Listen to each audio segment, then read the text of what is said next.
Welcome back to Cosmic Wand, where the stories keep to the shadows and the magic has teeth. Today's adventure: Wednesday Addams transferred to Hogwarts and claimed Harry as hers before the Sorting Hat even spoke.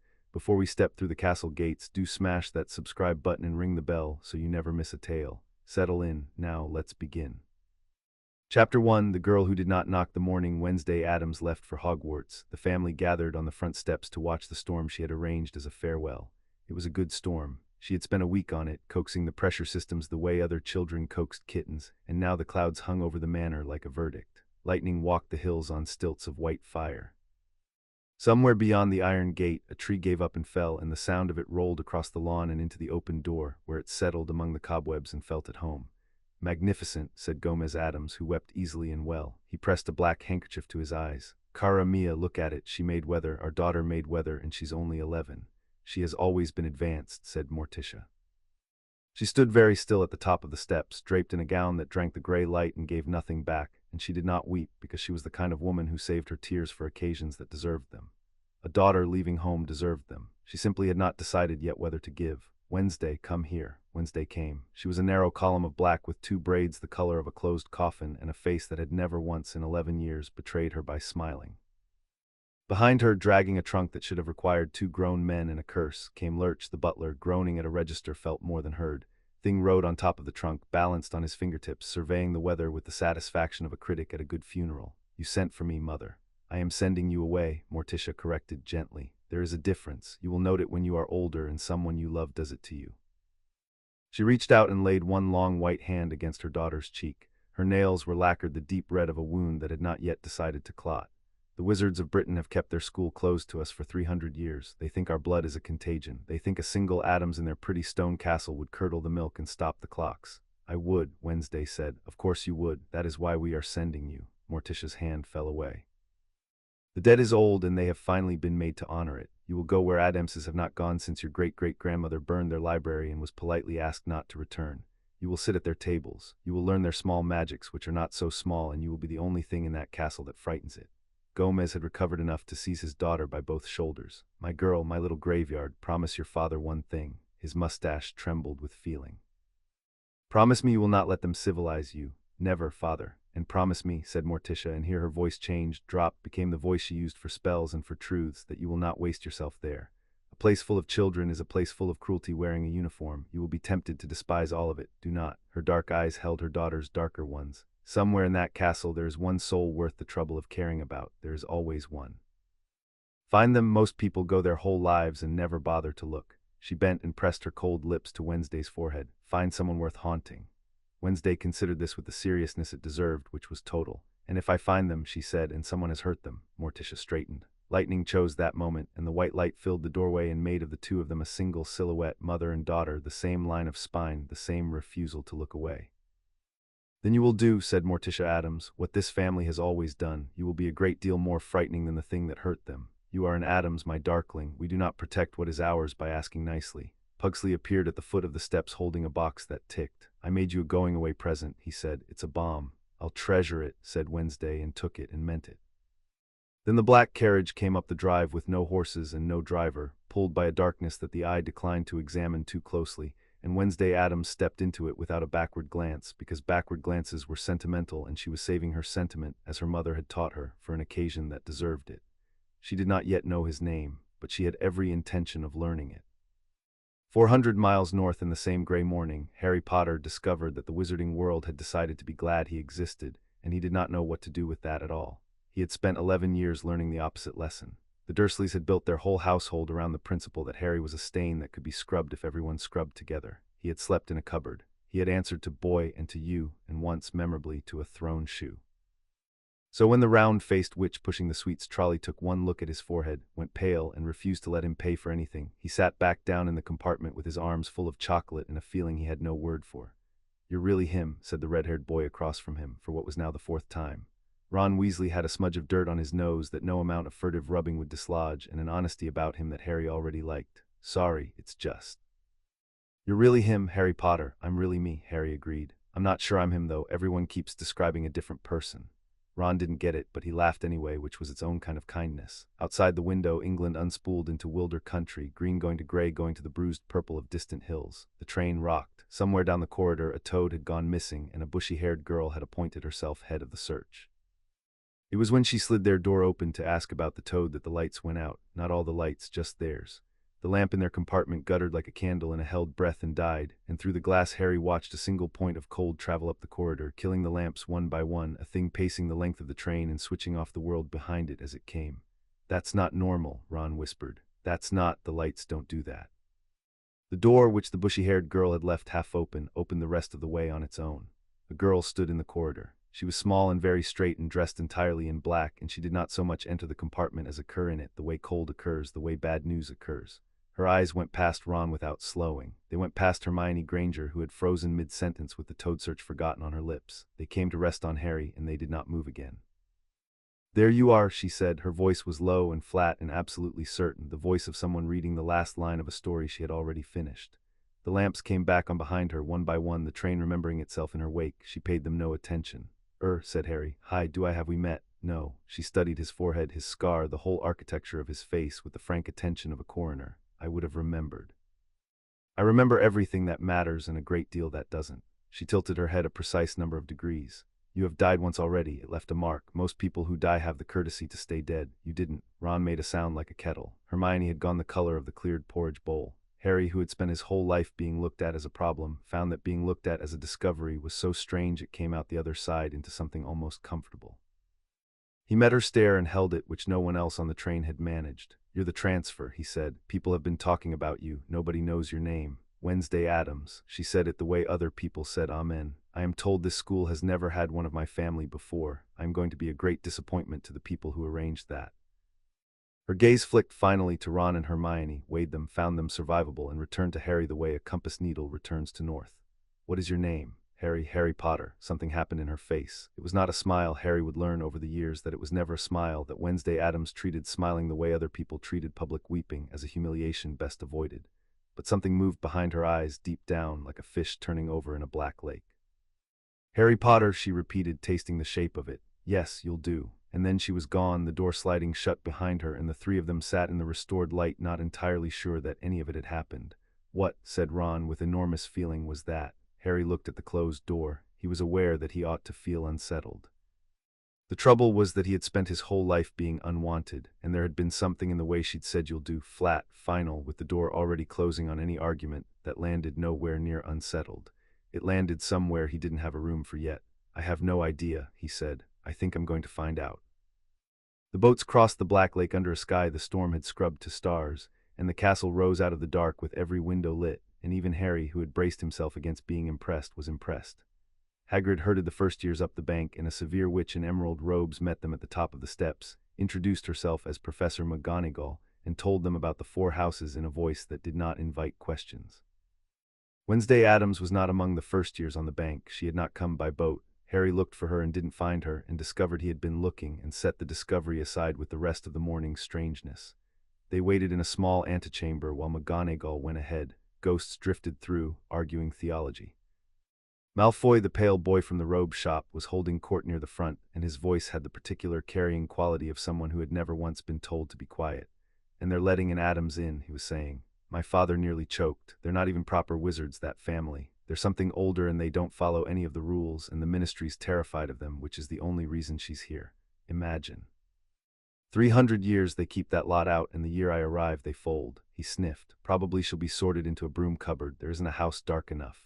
"There is," said a voice from directly behind him, "but you wouldn't fit. The door is very narrow. It's meant to keep out people who talk." The antechamber went silent in a spreading ring, the way water goes silent when something heavy goes into it. Wednesday stood among them, and no one had seen her arrive. She had come into the castle by some route that did not involve boats, and she stood in her black robes that were a little too archaic, a little too well-made, cut by a tailor who understood mourning, and she looked at Draco Malfoy the way a naturalist looks at an insect that has done something faintly interesting. "You're the Addams," Malfoy managed. "I'm an Addams. There are a great many of us. We don't die so much as accumulate." He came forward, and the crowd of 11-year-olds parted for her without deciding to. "You were saying something about my family. Go on. I collect opinions. I have a book. There's a section for the ones I'm going to enjoy disproving." Malfoy's 2 large friends moved up on either side of him, knuckles first. Wednesday did not appear to notice them, which was somehow worse than if she had. Wednesday, Harry didn't decide to say it. It was just there on the way out before he'd thought it through. "Leave it. He's not worth the book." She turned. and the whole quality of her attention changed when it landed on him, the difference between a blade held toward a stranger and a blade lowered at the sight of someone known. For a heartbeat, the antechamber and Malfoy and the arguing ghosts all went elsewhere, and there was just the two of them in the cold stone room. You, she informed him, do not get to decide who is worth my book. That is the one thing in this castle that is exclusively mine to decide. A pause. But I will leave it because you asked. Note that this is the only reason. She stepped back, and Malfoy sagged with relief he was too proud to show, and she added without heat, as a simple matter of record, I would remember that the next time you think of opening your mouth near him. I have a long memory and a short list of people I forgive. McGonagall returned at that moment, and the doors to the great hall swung open, and whatever Malfoy might have said died in the swell of 400 faces turning to watch the new children come in. Harry walked in among them with his pulse doing something complicated, and he was aware, without looking, of the small straight figure in black moving through the crowd toward him, against the current, until she was at his shoulder where she apparently intended to stay. The Sorting Hat sang. Harry barely heard it.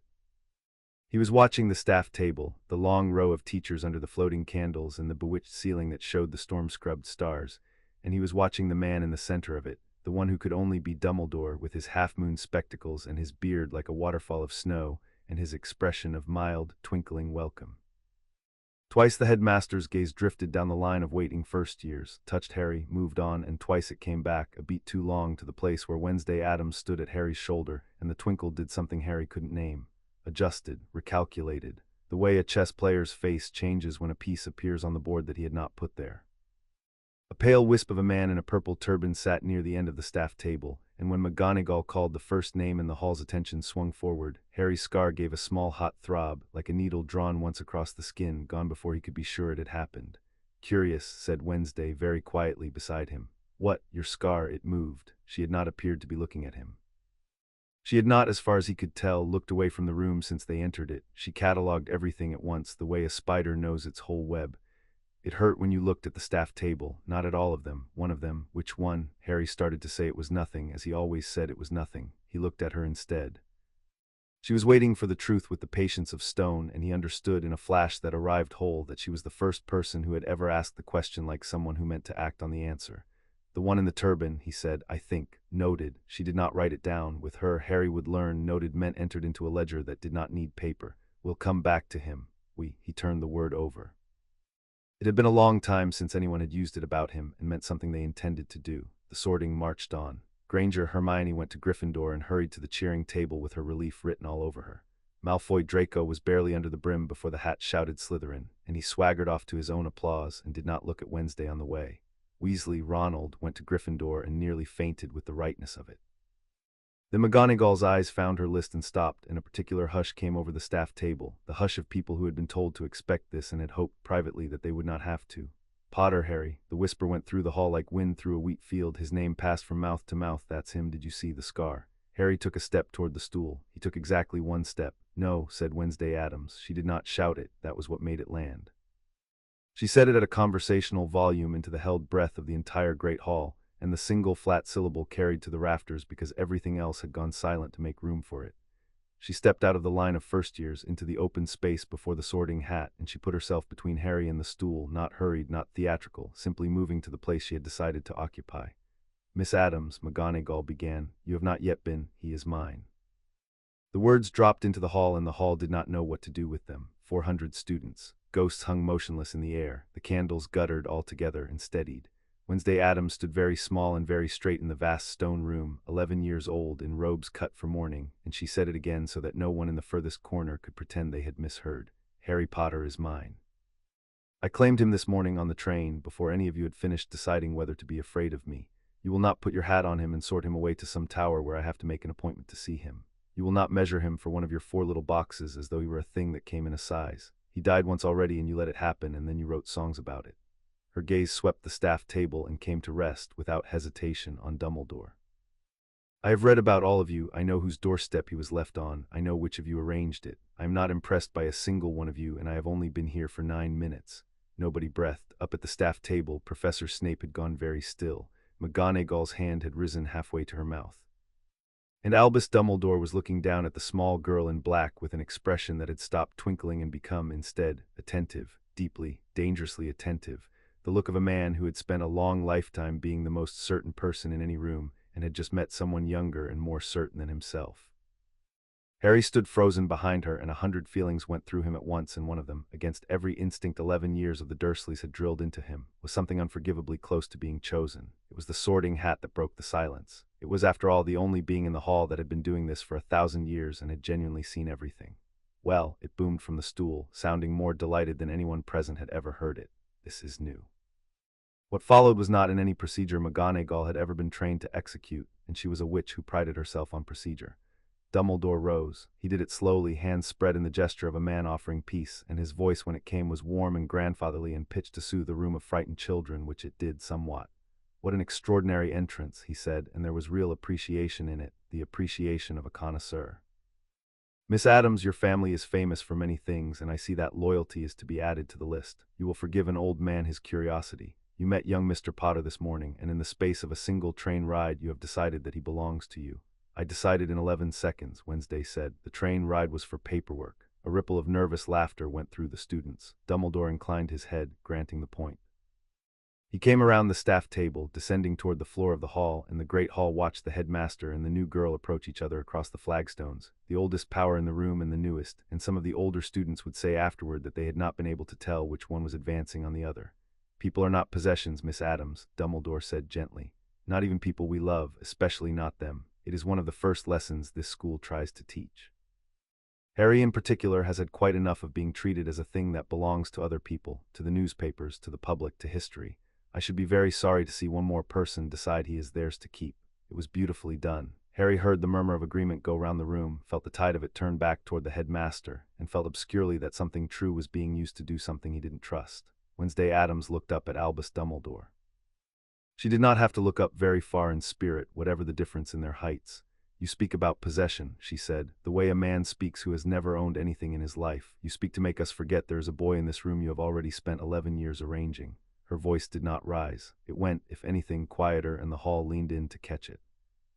"You left him on a doorstep in the cold, and you set people to watch him, and you decided, before he could walk, what he was for. That is ownership, headmaster. You simply did it with a longer face and a better excuse. When I say he is mine, I mean that I will stand between him and the cold. That is the entire difference between us, and it is the only difference that has ever mattered." For a long moment Albus Dumbledore said nothing. The twinkle had gone out of his eyes entirely, and what remained was old and sharp in assessing, and only Harry, standing close, saw that the headmaster's hand had closed quietly at his side. "Put on the hat, Harry," Dumbledore said at last, mildly turning away. "Let us see where you belong." "He belongs beside me," said Wednesday. "But put the relic on him if it makes you feel better. It will agree." Harry sat. McGonagall lowered the Sorting Hat onto his head with hands that were not quite steady, and the brim fell over his eyes, and a small voice spoke in his ear. "Difficult, very difficult," it murmured. "Plenty of courage, I see, not a bad mind either. There's talent, oh yes, and a thirst to prove yourself. Now that's interesting. So where shall I put you?" A pause that stretched. "You know, in 1,000 years I've never been claimed off a child's head before she could be sorted herself. That young woman is going to be a great deal of trouble for a great many people, and she has chosen you to be the one she is not trouble for." The hat seemed almost to chuckle. "I could put you in Slytherin. You do well there, you know it would help you on the way to greatness. But I don't think it's where you'll be happiest, and I don't think it's where she can reach you easily, and I have a feeling she would simply rearrange the staircases until it was. Better be Gryffindor." The table on the left erupted. Harry pulled off the hat and the noise washed over him, the Weasley twins chanting "We got Potter," and he found, getting to his feet, that he was looking for one face in the crowd before any other. Wednesday was already walking toward the Gryffindor table. "Miss Addams," McGonagall said with the desperate dignity of a woman trying to hold a line that had already been crossed, "you have not been sorted. You cannot simply select." Wednesday stopped. She turned. She walked back and she sat on the stool with her spine straight and her hands folded in her lap and her chin level, the picture of a girl submitting to procedure, and McGonagall, somewhat mollified, set the hat upon her head. There was a silence. Then the Sorting Hat, the ancient, all-seeing, 1,000-year-old Sorting Hat, said in a voice that the whole hall heard, and that carried in it something that had not been there for any other child that night. "Oh, no, no, no. I am not equipped to be inside your head, young lady. Kindly stop showing me that." The hat's point thrashed. "You have been in here 3 seconds and you have already found 4 things in my 1,000 years of memory that I had hoped were private. Take her. Whoever wants her, take her. Put her wherever she likes. Gryffindor, Gryffindor, just get her out, please, get her out." Wednesday rose, removed the hat with the care one shows a frightened animal, set it gently back on the stool, and walked to the Gryffindor table, where she sat down in the space beside Harry Potter that everyone had somehow already left open, the bench itself seeming to have understood before the rest of them did. There, she said to Harry, settling her robes. That wasn't difficult. Harry looked at her. Up close in the candlelight, she was just a girl his own age, small and tired from a long journey, and also she was the most certain thing he had ever encountered, and the two facts sat together in her without contradiction. You scared a 1,000-year-old hat, he said. It pried. She reached for the goblet that had filled itself in front of her, examined the pumpkin juice with deep suspicion, and set it down again undrunk. I dislike having my privacy read aloud to 400 strangers. I expect you understand that better than most. They've been doing it to you all evening. He'd hated it. He'd had no word for hating it until she put one there. Yeah, Harry said slowly. Yeah, I do. Good. She turned to face the front of the hall, where the rest of the sorting was lurching back into motion, McGonagall calling names in a voice that had aged 5 years in 5 minutes. And then, without looking at him, as a flat statement of fact requiring no response, Wednesday Addams said, "You're not afraid of me." Should I be? She was quiet a moment. Above them the false ceiling showed the last shreds of her storm pulling apart over the mountains, the stars coming through clean and cold. No, she said, that is the problem with everyone else. They're afraid of the wrong thing. She nodded almost imperceptibly toward the staff table, toward the pale man in the purple turban who sat very still beside the empty-eyed Professor Snape, toward the great calm bearded figure of the headmaster who had returned to his throne, and was watching the two of them down the length of the hall with his hands folded and his face unreadable. The wrong thing entirely. The feast appeared, the gold plates flooding with more food than Harry had seen in his whole life. Down the table Ron made a noise of religious joy. Hermione tried to engage Wednesday in a conversation about the Hogwarts, a history account of transfer students, and got 3 sentences in before realizing Wednesday had not blinked once and might be cataloging her. Percy Weasley introduced himself as a prefect and was thanked, with chilling sincerity, for the information. And through all of it, Wednesday Addams sat at Harry's shoulder, eating almost nothing, watching everything, the small dark fixed point around which the noise of the great hall turned without ever quite touching them. Once, when an older Gryffindor leaned across to get a better look at the scar and said something about luck, the temperature near them dropped a noticeable degree, and the older student thought better of it and withdrew. Near the end, when the puddings had come and gone and the hall was warm and loud and golden, Harry's scar throbbed again, sharper this time, a thin hot line of pain, and he looked up before he could stop himself toward the staff table, toward the turban, and met for half a second the eyes of the pale, stammering professor. And behind that professor, just for an instant, he had the impossible sense of something else looking back. Something cold and patient and very, very old. Then it was gone, and Quirrell was talking to Snape, and the pain faded, and Harry let out a breath. Beside him, Wednesday Addams had gone still in the particular way that meant she had seen everything he had seen and a few things he had not. Him, she said. It was not a question. She reached out without ceremony and took Harry's hand where it lay on the bench between them, not to comfort him, he understood, but to mark a place, the way you put your finger on a line in a book so as not to lose it, and her grip was cold and dry and absolutely sure. I told you we'd come back to him. We will. Pause. The candle flames bent toward her and away. Nobody gets to finish what they started with you, Harry Potter. They had their turn. It's mine now. Up at the high table, Albus Dumbledore watched the small girl in black take Harry's hand, and watched Harry let her, and the headmaster's twinkling eyes did not twinkle at all. The Gryffindor common room was a warm red cave at the top of a great many stairs, and the stairs, Harry discovered, did not stay where you put them. Percy Weasley led the first years up through the castle in a long, nervous line, calling out warnings about trick steps and doors that were only walls pretending, and a banister that liked to slide you back down if you weren't holding on. The portraits on the walls woke as they passed and complained about the hour. A staircase swung out from under them mid-climb and reattached itself to a different landing, and Percy said brightly that you got used to it, and nobody believed him.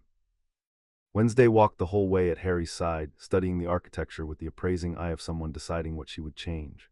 When the staircase moved beneath them, she did not grab the banister like the others. She simply adjusted her stride to the new geometry and kept walking, and Harry noticed that the step she happened to be standing on did not move at all, though the ones on either side of it did. You did that, he said. The castle and I have an understanding, said Wednesday. It is very old and very tired, and no one has spoken to it kindly in some time. I told it what I wanted. It is considering. The fat lady's portrait demanded a password, Caput Draconis, which Hermione immediately informed everyone was Latin for dragon's head, and the portrait swung open onto firelight and squashy armchairs and the long-awaited promise of bed.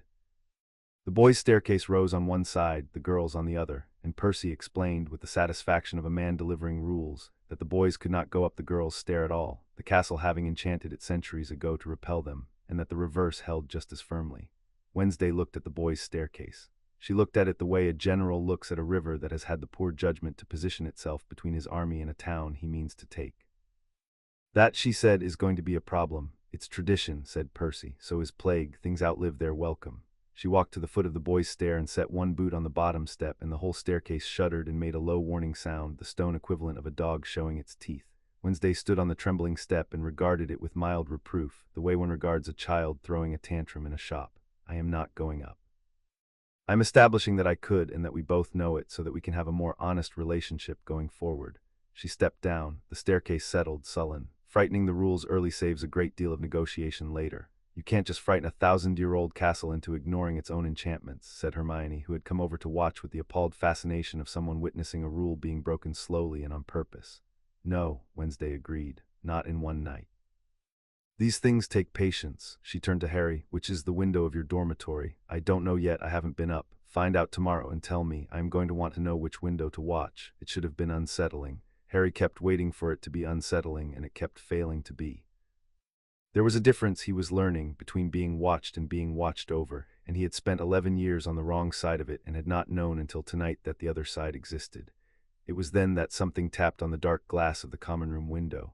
The room had mostly emptied, the older students gone up, the fire burning low.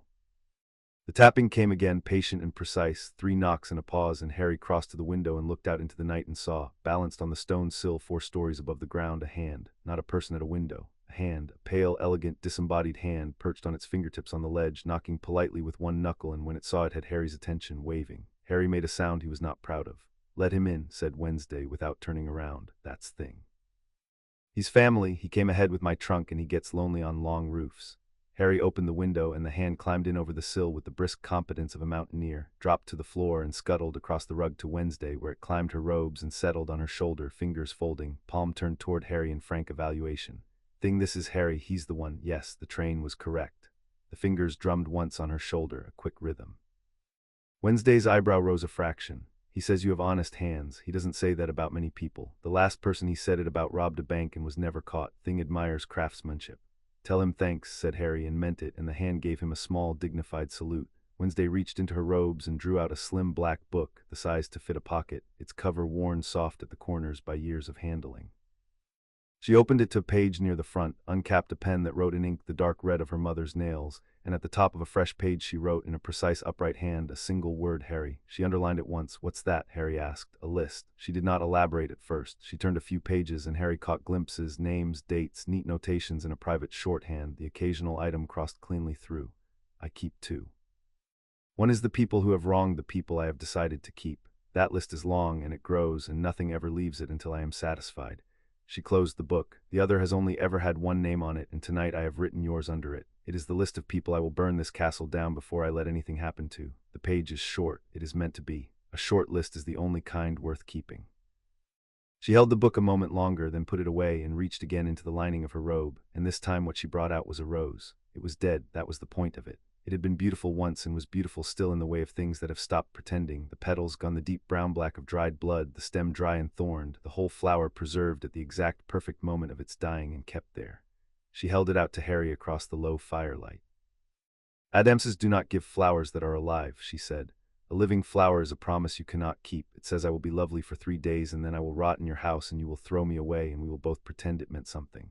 A dead rose tells the truth. It says I have already endured the worst that can happen to me and I am still here and I am yours and I am not going anywhere. She did not look away from him. I have never given one to anyone outside my family. My mother gave one to my father the day she decided to marry him. I am 11 and I am not proposing anything except that you are mine and I keep what is mine forever. Take the rose, Harry Potter, or don't, but know what it means before you decide. Harry looked at the dead rose in her cold, pale hand, and he thought about the cupboard under the stairs, and the spiders, and the years of being a stain to be scrubbed, and the round-faced witch on the train who had gone pale at his forehead, and every single person who had ever wanted something from the boy who lived and nothing at all from Harry.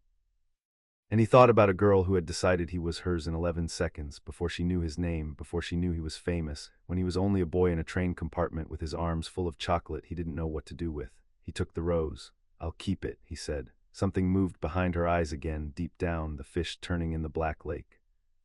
She nodded once, the nod of a witness to a contract signed in good order, and thing on her shoulder gave a small approving flex of the fingers. Good, said Wednesday Addams. Then it's settled. Go to bed, Harry. Find out which window is yours. Tomorrow we begin. She turned for the girl's staircase, thing riding her shoulder, and at the foot of it she paused without looking back. And Harry, the pale professor with the turban, do not be alone with him. Not in a corridor, not in a classroom, not for a single minute until I have decided what he is. Her voice was perfectly level, perfectly calm, the voice of someone discussing the weather she had personally arranged. I only just found you. I would take it very badly if something happened to you in the first week. I would take it badly for years. Ask anyone who has ever made me take something badly. There aren't many of them left to ask. She climbed the stairs and was gone, and Harry stood alone in the dying firelight of the Gryffindor common room with a dead rose in his hand and a feeling he still had no word for, and for once in his life it was not loneliness. Up at the high table, long emptied now in a castle settling towards sleep, an old man sat alone with a cup of cooling tea and considered, with the unhurried care of someone who had not been genuinely surprised in decades, that one of his long plans had just developed a variable he could not predict. The variable was 11 years old. It wore black. It had looked at him like a reader who had already reached the last page of him and found the ending wanting. Chapter 1 and Chapter 2, Territory. Harry woke before the others, as he always did, and found a black feather on his pillow. He lay still and looked at it in the gray dawn light coming through the dormitory window. It was a raven's feather, glossy and perfect, and laid across the quill of it, holding it in place, was a strip of parchment with 3 words in a precise upright hand. Which window? Tell me. There was no signature. There did not need to be one. He got up, careful not to wake Ron, who slept like a felled tree, and Neville, who slept clutching his blanket against unnamed dangers, and he went to the window and looked out across the grounds. The lake lay flat and silver under the last stars, and down on the lawn, far below, very small and very still in the cold, stood Wednesday Addams, looking up. She had been there, Harry understood, for some time. She had been there waiting to learn which pane of glass to attach her attention to, the way other people learned a phone number. He pressed his palm flat against the glass. Down on the lawn, Wednesday inclined her head a precise degree, turned, and walked back toward the castle, her business concluded. Thing rode on her shoulder and waved up at him once before they passed out of sight beneath the wall. It should have unsettled him. He kept a private list now, alongside hers, of the things that should have unsettled him and didn't, and it was getting long. By the time Harry came down to the common room, the news of the sorting had finished going round the castle and started coming back the other way, picking up embroidery on each lap. By breakfast it was a legend. He walked into the great hall and the noise dipped and turned toward him the way it always did, and then it found Wednesday seated at the Gryffindor table with an empty place beside her that no one had dared to take, and the noise did something it had never done for Harry before. It became careful. "They're all looking at us," Harry said, sitting. "They're looking at me," Wednesday corrected. She had a plate in front of her with nothing on it but a single piece of black toast, scraped down to the char, and a saucer of what he sincerely hoped was jam. "You they have looked at for years. It bores them. Now there is a new thing in the castle, and it has claimed their famous orphan, and they cannot decide whether to be frightened or scandalized, so they are managing both." She buttered the char. "It will settle. Novelty always does. By Christmas I will simply be the girl you sit with, and they will have found something else to be afraid of, which in this castle should not take long." A third year named Cormac, broad and loud and convinced of his own welcome, dropped into the seat across from Harry without asking. "Potter," he said, "heard you got yourself a guard dog. You want to be careful, mate. Family like that, they don't let go." He grinned, pleased with himself, and reached across the table to clap Harry on the shoulder in the proprietary way that big boys used on small ones. "Tell you what, you ever need a real friend, someone normal, you come find." His hand never reached Harry's shoulder. Wednesday had not appeared to move. But the salt cellar that had been sitting by her plate was no longer by her plate. It was in her fist, and the heavy silver lid of it was open, and a thin white line of salt now lay across the table between Cormac's reaching hand and Harry, drawn with the unhurried precision of someone who had all the time in the world. Cormac's hand stopped at the line the way a horse stops at a snake. "That's a salt line," Wednesday observed to no one conversationally. "Old magic, older than this school. Older than the family that built it. You put it down to keep a thing on its own side." She set the cellar down. "You may keep your hand. I have no use for it yet, but you have leaned across my line to touch what is mine, and I would like you to understand that I noticed, and that I am a person who writes things down." She lifted her gaze to him, flat and black and entirely without malice, which was the worst part. "Do you know the thing about salt, Cormac? It keeps. You can put a thing in salt and it will still be there in 100 years, perfectly preserved, exactly as guilty as the day you buried it. I find that comforting. I thought you might like to know it about me before we go any further as neighbors." Cormac took his hand back. He took the rest of himself back too, sliding off the bench with a laugh that didn't survive contact with the air, and he went to sit somewhere with people who did not draw lines.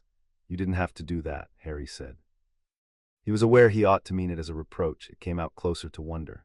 "I know. Wednesday returned to her char. I wanted to. Those are different reasons and I keep them in different pockets. She glanced at him sidelong. He touched you as if you were furniture he decided to move. People have been moving you your whole life, Harry. They moved you into a cupboard. They moved you onto a doorstep. I am not going to move you anywhere. I am only going to make it expensive for everyone else to try. Down the table, Hermione Granger had been watching the whole exchange with her toast halfway to her mouth in an expression that warred between disapproval and a fierce scholarly fascination. That isn't in any of the books, she said. Salt lines, I read all of them, the whole reading list and most of the library, and there's nothing about, your books were written by the winners, said Wednesday. My family wrote the ones they burned. She did not say it unkindly. From Wednesday it was nearly an invitation. Hermione, who had never in her life been able to resist the existence of a book she had not read, leaned in despite herself, and that was the beginning of something, though none of them named it yet. Potions was in the dungeons, and the dungeons suited Wednesday so completely that she relaxed by half a degree, which on her registered as something near delight. Professor Snape came into the room like cold air under a door, and he took the register in a voice meant to make first-years feel they had already disappointed him, and when he reached Harry's name he stopped. Ah yes, he said softly, Harry Potter, our new celebrity. And he said about the old cruelty, the practiced kind, the questions pitched just past what a first-year could know, designed to open a small wound and keep it open. Potter. What would I get if I added powdered root of asphodel to an infusion of wormwood? Harry didn't know. He'd read the book once in the cupboard by torchlight, but the words had been new and slippery and he didn't know. I don't know, sir. Tut tut, fame clearly isn't everything. Snape's mouth curled. Let's try again. Where would you look if I told you to find me a bezoar? The stomach of a goat, said Wednesday. The whole dungeon went still. Snape turned the full weight of his attention onto her, and it was the weight that had crushed a decade of students into silence, and it landed on Wednesday Addams and found nothing to crush.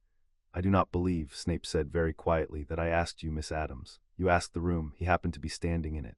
She had her cauldron set up already, her ingredients laid out in an order that was not the order in the book and was, Harry would realize later, a better one. You wanted asphodel and wormwood to make the draught of living death, which is a poetic touch since you greeted him with it. You wanted the bezoar to prove he didn't know that the cure for most poisons can be cut out of a goat. And you wanted the difference between monkshood and wolfsbane to prove he didn't know they're the same plant wearing two names, which is the only one of the three I'd have respected, because it's the only one that's actually about paying attention. She met his eyes. I answer questions when they interest me. That one did. You teach poison the way my grandmother does, as if it were manners. I approve. I had not expected to approve of anyone here. Don't let it go to your head. For 3 full seconds, Severus Snape said nothing at all, and the dungeon held its breath, and Harry watched Snape recalculate in real time, the way Dumbledore had recalculated at the sorting, the way everyone did sooner or later when they discovered that the small girl in black could not be frightened and could not be flattered and had, it seemed, already read the bottom of them. 5 points from Gryffindor, Snape said at last, for speaking out of turn. A pause. And the answer to all 3 questions was correct. Open your books to page 10. It was, Harry would learn, the closest thing to surrender that Severus Snape was structurally capable of producing. Wednesday accepted it with a small nod and began to brew, and her potion came out the precise silvery clarity the book promised, and Harry's came out the color of pond water, and she reached over without comment and added 1 thing to his cauldron, and his 2 went silver, and Snape passed their bench and said nothing, which from him was a standing ovation. You didn't answer to help me, Harry murmured while they cleaned up. You answered to fight him. Wednesday rinsed her knife with the care of someone who loved knives. I told you, different pockets. You'll find most of what I do has 2 reasons, and you only get to see the one I choose. It's a flaw. My mother says it's the only thing about me that frightens her, and she does not fright. She handed him the knife to dry. Snape hates you. It is old, and it is not really about you. It is about your father, which is unfair, since you barely had one. But he is honest in his hatred, and an honest enemy is a resource. You can build on an honest enemy. It is the kind ones you have to watch. Her gaze went briefly toward the dungeon ceiling, toward the great bulk of the castle overhead and the round bright office somewhere at the top of it. The very kind ones most of all. The trouble with Malfoy came, as Harry had known it would, on the moving staircases, where there were no teachers and a long way down. He'd been sent to the owlery with a note for Hagrid, and he'd taken the wrong staircase, and Malfoy was there with Crabbe and Goyle filling the width of the landing, and the staircase Harry had come up on swung away behind him and left him with nowhere to be but there. Potter. Malfoy's drawl had recovered all its confidence now that there were 3 of them and no salt cellar. All alone, where's your bodyguard? Did the freak finally get bored of you, or did Daddy send her back where she came from? My father says the Addamses aren't even, finished the sentence. The voice came from above them. They all looked up. Wednesday Addams stood at the top of the next flight, on a landing that had not, a moment before, connected to this one, and the staircase was even now swinging itself into place beneath her feet to bridge the gap, lowering her toward them with the slow inevitability of a drawbridge. She had thing on her shoulder and her hands folded in front of her, and her face was the face she wore for everything, which was the most frightening thing about it. My father says the Addamses aren't even what Draco, she asked, descending. Go on, I told you I collect opinions. I have been waiting all week for yours. I cleared a page. Malfoy's bravado held for exactly as long as it took the staircase to deliver her to the landing. Up close she was a head shorter than him and entirely without fear, and Crabbe and Goyle, who had an animal sense for these things, had already begun the slow business of becoming smaller. You can't touch me, Malfoy said, and the wobble in it betrayed him. My father, I am not going to touch you. I never touch them. It leaves marks, and marks are evidence, and evidence is sentimental. She came to stand in front of him, and Thing climbed down her arm and dropped to the banister and sat there, watching, flexing its fingers, and Malfoy's eyes went to the disembodied hand, and his face did something complicated. Here is what is going to happen instead, Draco Malfoy. You are going to go to bed tonight in your green dormitory in the dungeons, and you are going to sleep, because you are 11 and you cannot help it. And at some point in the night you are going to wake up the way people do for no reason, and there will be something on your pillow. Her voice did not change at all. It might be a spider, it might be a note, it might be nothing, just the feeling that something was there and has only just left. You won't know which night it's coming. That's the gift. I could do it tonight, or I could do it in March, or I could do it the one night next year when you finally let yourself forget. You are going to spend a very long time being afraid of your own pillow, and you are going to do it quietly, because the alternative is telling people that an 11-year-old girl frightens you, and your father would find that even less impressive than the Addamses. Silence on the staircase. Somewhere far below, a portrait coughed. You're insane, Malfoy whispered. I'm thorough. Wednesday stepped aside, clearing his path, gesturing him along it with the courtesy of an undertaker. You may go. You will not speak to him again unless it is to apologize, and you will not mean the apology, and I will know, and that is fine, because the apology was never the point. The point is that you will have learned to step around him. People learn to step around graves. You'll manage. She watched Malfoy edge past, watched Crabbe and Goyle hurry after him, and called out, mild and final, to their retreating backs, sleep well. They did not, by all accounts, sleep well for some time. Harry let out a breath he'd been holding. There's going to be a spider, isn't there? There is always going to be a spider, said Wednesday, retrieving Thing from the banister. That is simply the nature of the world. I merely make it personal. She looked at him then, and the flat black attention softened by some increment too small to name. You took the wrong staircase. You do that. You walk into places without checking who's already standing in them. It is going to get you killed someday if I let it, and I am not going to let it. From now on you tell me where you're going, not because you have to, because I sleep better knowing which corridor to haunt. I can look after myself, you know, Harry said, and was surprised to find he was almost smiling. I did it for 11 years. You survived for 11 years, said Wednesday. That is not the same thing, and you know it, and it is the only thing about your whole life that makes me want to dig people up. Tell me where you're going, Harry. It was not a command. That was what undid him. It was nearer a request than anything she'd said since the train, and from her a request was a rarer coin than any order. Please. All right, he said. I'll tell you. She nodded once, the matter closed, and they went up to the owlery together, and Thing rode the banister ahead of them the whole way, scouting the staircases for anything that might think about moving wrong. She found him that evening in the one place in the castle no one else went, which was how he knew she'd been looking. It was a disused classroom on the 4th floor with a tall window that faced west, and Harry had taken to going there when the common room got too loud with people being glad about things, because being around gladness was a skill the Dursleys had never let him practice, and he tired of faking it. He'd brought the dead rose. He kept it pressed in his Transfiguration book, and sometimes he took it out and looked at it, and he wasn't sure why, except that it was the only thing he owned that someone had given him because they wanted him to have it. The door opened without a knock. Wednesday came in carrying a cello. It was nearly as big as she was, black and old, and she set a chair in the long light from the window and sat and tuned it without explanation, and then she began to play. It was not pretty. Harry understood, listening, that it was not trying to be pretty. That prettiness would have been a lie, the way a living flower was a lie.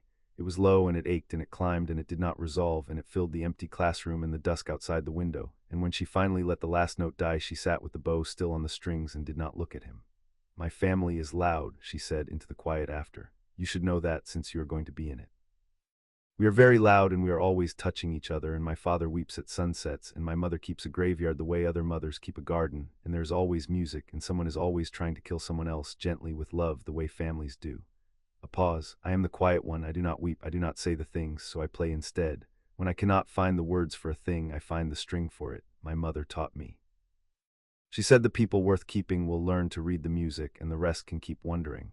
She turned finally and looked at him in the last of the light. I played you the cupboard, Harry, the one under the stairs. Did you hear it? He had. That was the thing. He'd heard it precisely, the dark and the small and the waiting, the sound of a child learning to need very little so that the lack of it couldn't be used against him. He'd heard his whole childhood come out of a cello played by a girl who had never been in that cupboard and somehow knew every inch of it. "How did you know?" he asked. His voice came out rougher than he meant. "Because I have a cupboard too. Everyone worth keeping does. Mine is just a different shape." She set the cello down with care. "They were never cruel to me, my family. That is the difference between us, and I want you to understand it, because you are going to live in my house someday, and you should not walk in expecting it to be your aunt's. The Addamses love savagely and constantly and out loud. But the world outside our gate looked at me my whole life the way your relatives looked at you, like a wrongness, like a thing that had got into the house and would have to be dealt with. I learned what you learned. I learned to be the wrongness on purpose so that it would be mine and not theirs. You learned to be small so they'd forget you. Same cupboard, different shape." She folded her hands. "I knew you on the train before you said a word because I have spent my life looking for the other one. My mother told me there is always one. She did not tell me he'd be famous. That part is unfortunate. We'll work around it." Harry looked at the dead rose in his hand, and then at the girl in the failing light, and he found that the thing he'd had no word for since the train had finally arrived at a word, and the word was not a romantic one because they were 11, and it was not the right word anyway because the right word was too big to say. The nearest he could come was that for his entire life he had been someone's problem, and now somehow, without his permission and against all the evidence, he had become someone's person. "Said I'm going to live in your house someday," he said. "You are. My mother has already prepared a room. She did it the night I wrote to her from the train." Wednesday rose and lifted the cello. "It has a window that faces the swamp. The light is terrible. You'll love it." She crossed to the door and stopped and added, without turning, in the flat, unbothered voice she used for the truest things, "You don't have to come. I want to say that once, so it's said. You are mine, Harry, but you are not a thing I own. You are a thing I chose, and choosing goes both ways, and if you ever stop choosing me, you only have to say so, and I will let you go, and I will never trouble you again. And it will be the single hardest thing I have ever done, and I will do it, because that is the difference between me and the old man at the top of the castle, and it is the only difference that has ever mattered." She opened the door. "But you won't," I checked. "Good night, Harry." She left. He sat in the dark a while longer with the rose, and then he went up to bed, and he slept without dreaming, which he had not done in a long time. The troll came on Halloween, and it came, Harry was fairly sure, because of something Ron had said. Ron had said it about Hermione in the corridor after Charms, the careless cruelty that boys threw the way they threw stones, not meaning the size of the splash. "She's a nightmare, honestly. No wonder she hasn't got any friends." And Hermione had heard, and Hermione had spent the afternoon crying in the second-floor girls' bathroom, missing the feast, and no one had noticed because no one ever noticed Hermione unless she had her hand up. No one except Wednesday, who noticed everything, and who had been observing Hermione Granger for some weeks with the cool interest of a woman assessing a tool she might one day want. "Where is she?" Wednesday said at the feast, looking at the empty place where Hermione should have been, and Ron, who had the grace to look ashamed, mumbled the truth, and Wednesday set down her fork. "You did that," she said to him. It was not a question. Ron went red to the ears. "You will fix it, not now. After fixing it now would be for you, so that you stop feeling the thing you are feeling, and she does not owe you the relief of fixing it before you have sat in it a while. You will sit in it. Then you will fix it slowly over a long time, and you will mean it." She rose. "Harry, with me. She has been alone and crying for 4 hours, and that is 4 hours too long for anyone, and I have a low tolerance for it in people I have decided might be worth keeping." They were halfway to the second floor when the smell hit them, a stench like a blocked drain in a slaughterhouse, and then the screaming started, high and thin, from the direction of the bathroom. And then the whole castle was a confusion of shouting and the booming announcement that a troll was loose in the dungeons, which was wrong, because the troll was not in the dungeons. The troll was on the second floor, 12 feet of gray gnarled muscle, dragging a club the size of Harry along the flagstones, and it was shouldering its way through the door of the girls' bathroom, where Hermione Granger was trapped against the far wall with nowhere left to go. Harry didn't think. He went in after it. What followed Harry would never be able to put in order afterward, because it had no order, only fragments. The troll's club coming down and shattering a row of sinks into porcelain shrapnel, Hermione screaming his name, his own voice doing something, a spell he didn't remember learning, that slewed the creature half around, and then Wednesday in the doorway, perfectly calm in the chaos, watching the troll with her head tilted and her eyes moving, taking its measure the way she took everyone's. "Harry," she called, conversational over the roar. "Its skin is too thick for anything you know yet. Don't waste magic on the outside. Trolls are stupid and they breathe through their mouths, and they have one thing they cannot abide, which is anything in the soft places." She had drawn her wand, and she was not pointing it at the troll. She was pointing it at the air above it, at the heavy stone hanging lamp bolted to the ceiling, and her voice when she spoke the words was the calmest sound in the room. "Get her into the corner under the window, the far one now. Trust me." He trusted her. He didn't decide to, there was no time to decide. He simply found that her certainty was a thing you could stand on, and he dove for Hermione and dragged her into the far corner under the window as the troll bellowed and turned to follow, which put it directly beneath the lamp. Wednesday's spell did not strike the troll, it struck the bolts. The great iron lamp came down on the creature's skull with a sound like a cathedral bell being murdered, and the troll's eyes rolled up, and 12 feet of muscle folded straight down into a heap that shook dust from the rafters and lay still. In the ringing silence, Wednesday lowered her wand and considered the unconscious troll with her head tilted the other way. "There," she said, "I told you, the soft places." She walked over to Hermione, who was pressed into the corner with her hands over her mouth and tears drying on her face, and she crouched down in front of her, and her voice changed entirely, dropped all its menace, went gentle in a way Harry had not heard from her, the way her cello went gentle. "Hermione Granger, you are not a nightmare, and you have at least 3 friends, 2 of whom are in this room, and one of whom is a coward who's going to spend a long time earning the word back. The boy who said it is small and frightened, and he took it out on you because you are not small and you are not frightened, and that terrifies people like him. You are going to be the most powerful witch of your generation. I have read about all of you. I read ahead." She held out her cold, pale hand. "Get up, we're keeping you. It's not optional, but you'll come to like it." Hermione looked at the hand and at the unconscious troll and at Harry, and then she did something that surprised all of them, including herself. She laughed, a wet hiccuping laugh that turned into a sob and back into a laugh, and she took Wednesday's hand and let herself be pulled to her feet. McGonagall arrived then with Snape and Quirrell at her heels, and there was a great deal of noise, and Quirrell took one look at the troll in his turban and pretended to faint, which Wednesday watched with the cool interest of a woman confirming a hypothesis. Hermione, to everyone's astonishment, said she'd gone looking for the troll, thinking she could deal with it, and that Harry and Wednesday had saved her. It was such a transparent untruth, and so loyal, that even McGonagall let it stand, with 5 points docked and 10 awarded, and a look at Wednesday that held a great deal she did not say. But Harry saw what Wednesday saw, which was Snape's leg. As Quirrell did his theatrical feint, Snape had moved to the troll, and his robes had shifted, and there was blood at his ankle, fresh, 4 parallel gashes, the kind a very large 3-headed dog might leave on a man who had gone somewhere he shouldn't on the night everyone was distracted by a troll. Wednesday's eyes went to the blood, and to Snape, and up through the ceiling toward the 3rd floor, the forbidden corridor, the locked door everyone had been warned away from on the first night.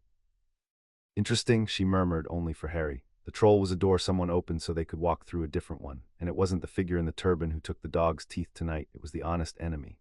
She filed it into the ledger that needed no paper. "The castle has a secret. Someone is leaving doors open, and every one of them, Harry, is being left open near you." Her hand found his sleeve and closed on it. "Not fear, never fear, only the marking of a place.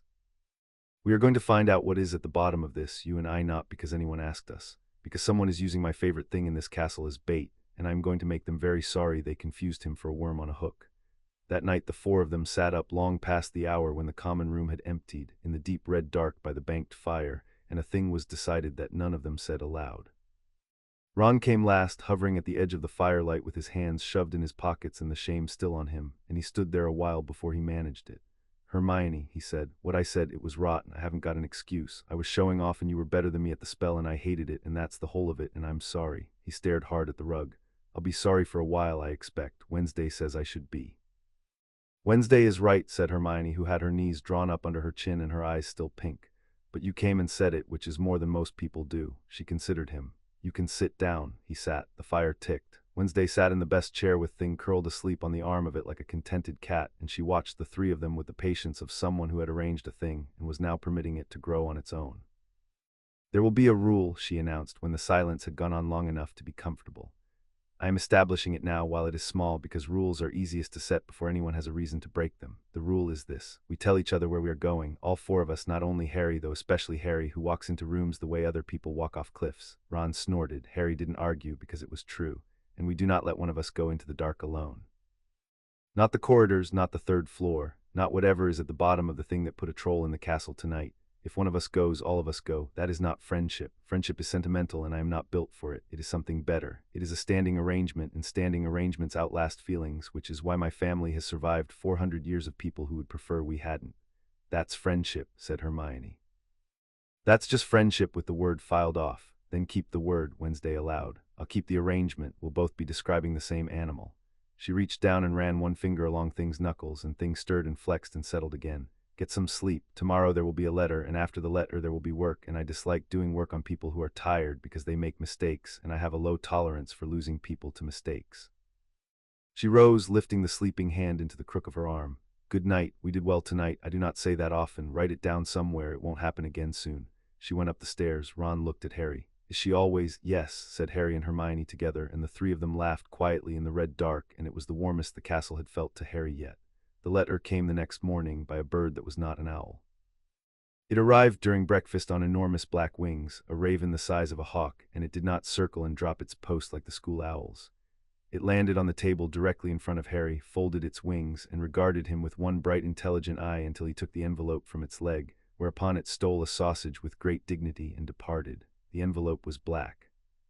The paper inside was the gray of headstones, and the handwriting was long and elegant and ran slightly downhill, the writer evidently finding the bottoms of pages more interesting than the tops. Dear Harry, it said, Wednesday has written to us about you. She does not write to us about people. In 11 years she has written to us about a scorpion she admired, a book she wished to be buried with, and now you are in distinguished company. Scorpion did not survive her admiration, but I am told you are made of sterner stuff. I am Morticia, Wednesday's mother. I am writing to tell you 3 things, because a child who has been told too little his whole life should be told things plainly. The first is that there is a room in our house that is yours now. It faces the swamp. The light is dreadful and the damp gets into everything, and at night you can hear the things in the water turning over in their sleep. Wednesday chose it for you. She does not choose. I have hung the door with black crepe and put fresh nightshade in the window box, and it will be waiting whenever you wish to come, this Christmas or in 10 years or never, though my daughter assures me it will not be never, and she is rarely wrong about the things she has decided to keep. The second is that you are not a burden. I understand that someone taught you otherwise, and I understand it was done thoroughly, the way cruelty is always done thoroughly when it is done to children.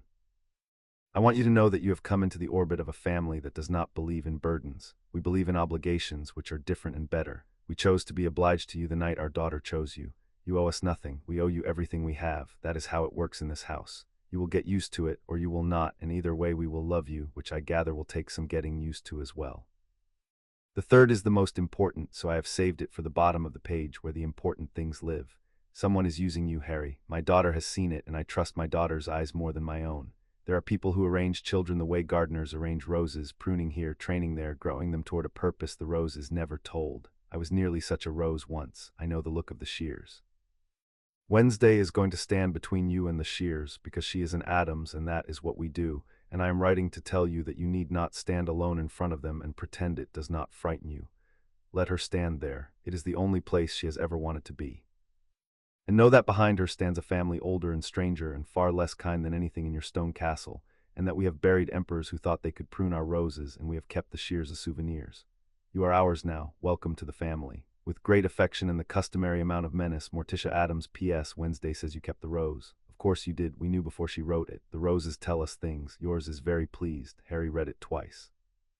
Then he read it a third time, more slowly, because the dungeon and the troll and the locked door on the 3rd floor had all gone very small and far away, and there was only the gray paper and the long downhill words, and a feeling he had spent 11 years being certain did not exist for people like him.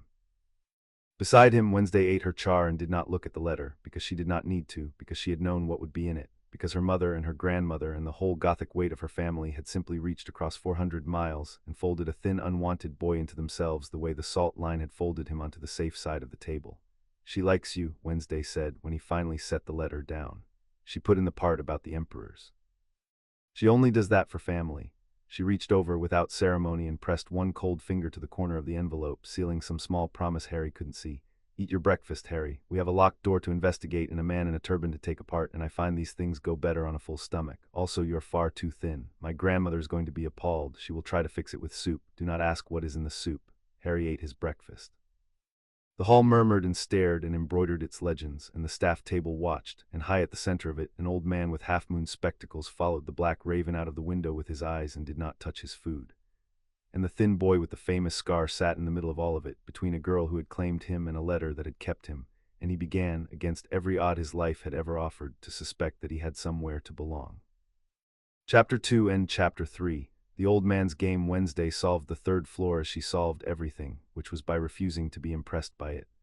They went up under the cover of the after-dinner crowd, the 4 of them, and Wednesday picked the lock on the forbidden corridor with a hairpin and a patience that suggested she had picked a great many more interesting locks than this one. The door swung in on darkness and the smell of wet dog, and a low rumble began in the black that resolved, when Harry lifted his wand, into 3 enormous heads on one enormous body, 6 eyes blinking against the light, a mouth the size of a doorway peeling back from teeth.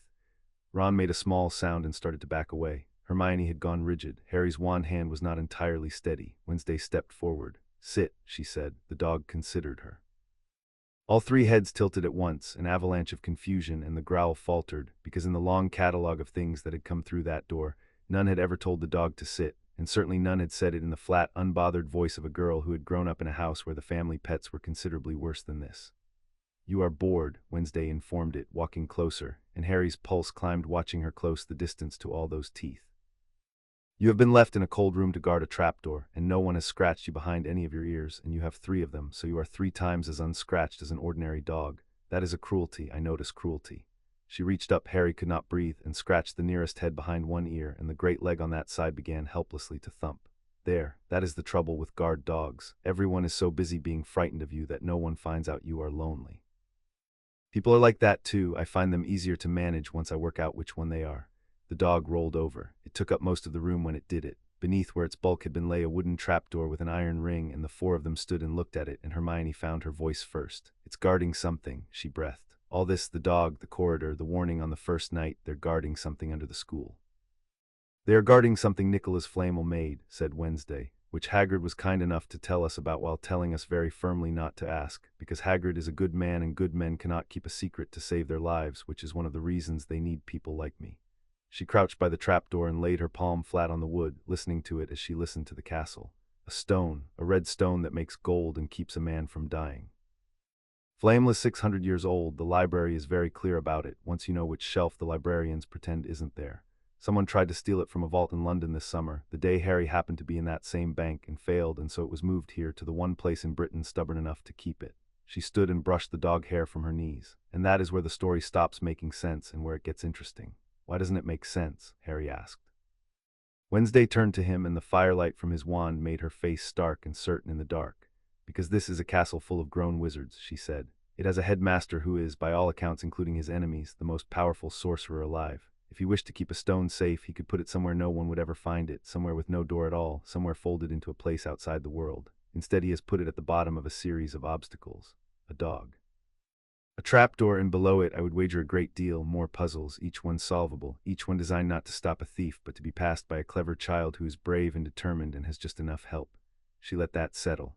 "You do not build a vault like a riddle, Harry. You build a vault like a wall. The only reason to build it like a riddle is if you want someone to solve it. He has not built a vault, he has built a test. And there is only one student in this school who could possibly be the one it was built for, and he is standing in front of me holding a wand that is shaking, and I do not like it. I do not like it at all." The trapdoor sat between them in the dark, iron ring gleaming, a question with Harry's name written under it in a hand he was learning to read. The proof came 3 weeks later, 60 feet above the Quidditch pitch, when somebody tried to kill him in front of the whole school. Harry had been made Seeker, the youngest in a century, which was precisely the kind of singular, spotlit, isolating distinction that Wednesday distrusted on principle. "He puts you on a broom alone above everyone where no one can reach you," she'd observed, watching practice from the empty stands with Thing on her shoulder taking notes in a tiny ledger. "And then he calls it an honor. I have read about all of you. The honors in this castle have a way of being places you can be got at." She had not told him not to play. She had simply come to every practice and watched, learning the sport as she learned everything, looking for the angle by which it could hurt him. So when his broom began to buck in the middle of the first match, she was already looking. It happened high up in the cold with the crowd roaring far below. One moment Harry was scanning for the snitch, and the next his nimbus lurched sideways, then dropped, then tried to roll him off entirely, a thing with a will of its own, and the will was malice. He grabbed the handle with both hands. The broom climbed and shuddered and bucked harder, swinging him out over a long blue nothing, and his fingers were slipping, and the crowd's roar had changed to screaming, and he could not get a single word of any spell out of his mouth. In the stands, Hermione had her binoculars up and her voice high with panic. "It's a curse. Someone's cursing the broom. You have to keep eye contact for a counterjinx. Look, it's Snape," Ron said, following the lenses. "He's staring right at Harry. He's not blinking. He's muttering." "No," said Wednesday. She had not raised her binoculars. She did not need them. She had been watching the staff stands the whole match with the attention she gave everything, and her flat black gaze had gone not to Snape, whose lips moved in the steady cadence of a man holding a spell together, but to the row behind him, to the pale figure in the purple turban who sat very still and stared at Harry with an intensity the stammering professor had never once shown in a classroom. Snape is countering, Wednesday said, rising. Watch his rhythm. It is defensive. He is trying to hold the broom up and failing because there are two of them and only one of him. The one killing Harry is behind him, the one in the turban. He has stopped stammering. He always stops stammering when the other one is driving. She was already moving down the row toward the rail, thing leaping to her shoulder. Hermione, you wanted to set a fire under the man breaking the curse. Set it under the man casting it instead. Second row, purple hat now. Hermione, who trusted Wednesday's eyes by now more than her own, scrambled along the row beneath the staff stands, drew her wand, and whispered the little flame spell she'd been practicing all term, and a jet of blue fire licked up the back of Professor Quirrell's robes. The effect was instant. The malice went out of Harry's broom the way a held breath goes out of a body. The nimbus steadied, dropped him forward over the handle, and surged back under his control, and he was flying, properly flying, the wind clean and the pitch swinging up to meet him. Below in the stands there was a small commotion as a professor discovered his robes were on fire and a girl with bushy hair melted backward into the crowd before anyone thought to ask who had been standing behind him. Harry did not waste the gift. He had been taught, all winter, not to waste gifts. He put the broom into a dive he had no business surviving, and at the bottom of it the snitch was there, hovering gold and stupid above the grass, and he closed his hand around it and pulled up with his fist in the air and the whole of Gryffindor coming to its feet. Wednesday met him on the pitch before his own team did. She walked through the spilling, screaming crowd as she moved through everything untouched, a fixed dark point, and she stopped in front of him and looked him over once head to foot, confirming that all of him had come back down. "You're whole," she said. It was not a question, but there was something underneath it that needed the answer anyway. "I'm whole." He was breathing hard, grinning, alive. "Wednesday, it was him. You were right. It was the turban, not Snape. You saw it from 100 feet. I saw it from the first night," she said. "Today only confirmed the seeding." She did not smile, but she reached out and closed her cold hand around his wrist, over the place his pulse was still going from the dive, and held it there a moment, taking the count of him, reassuring herself in the only language she had. "He tried to take you off a broom in front of 400 people and call it an accident. He is finished being subtle. That means he is close to whatever he is reaching for, and that means we are running out of the comfortable part of this." She turned them both toward the castle, her hand sliding from his wrist to his sleeve, marking the place. "Enjoy tonight. You earned the dive. Tomorrow we find out what is under the dog, because the thing in the turban has stopped being willing to wait, and I refuse to let him get there first." Harry went home with Wednesday for Christmas, and the going there was the strangest and best thing that had happened to him in his life.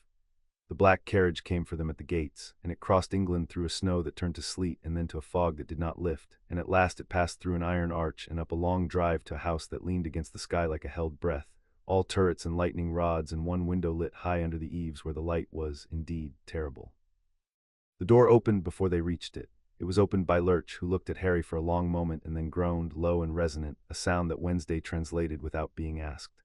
"He says you're smaller than he expected and he could break you in half by accident, so he will be careful," she said. "That is the most affection Lurch has shown a stranger in my lifetime. He once dropped a man down the well for being rude to my mother. Come in. They've been waiting since dawn. My father has rearranged the seating 4 times.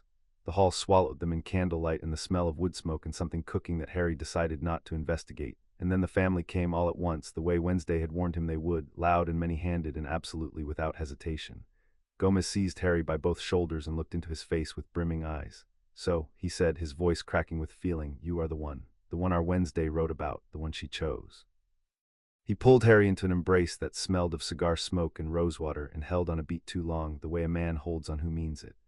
"Welcome home, my boy. You have no idea at all what it means to this family that she found someone. We had begun to fear she never would. She's so wonderfully difficult. You must be made of iron and grave dirt to have lasted the term.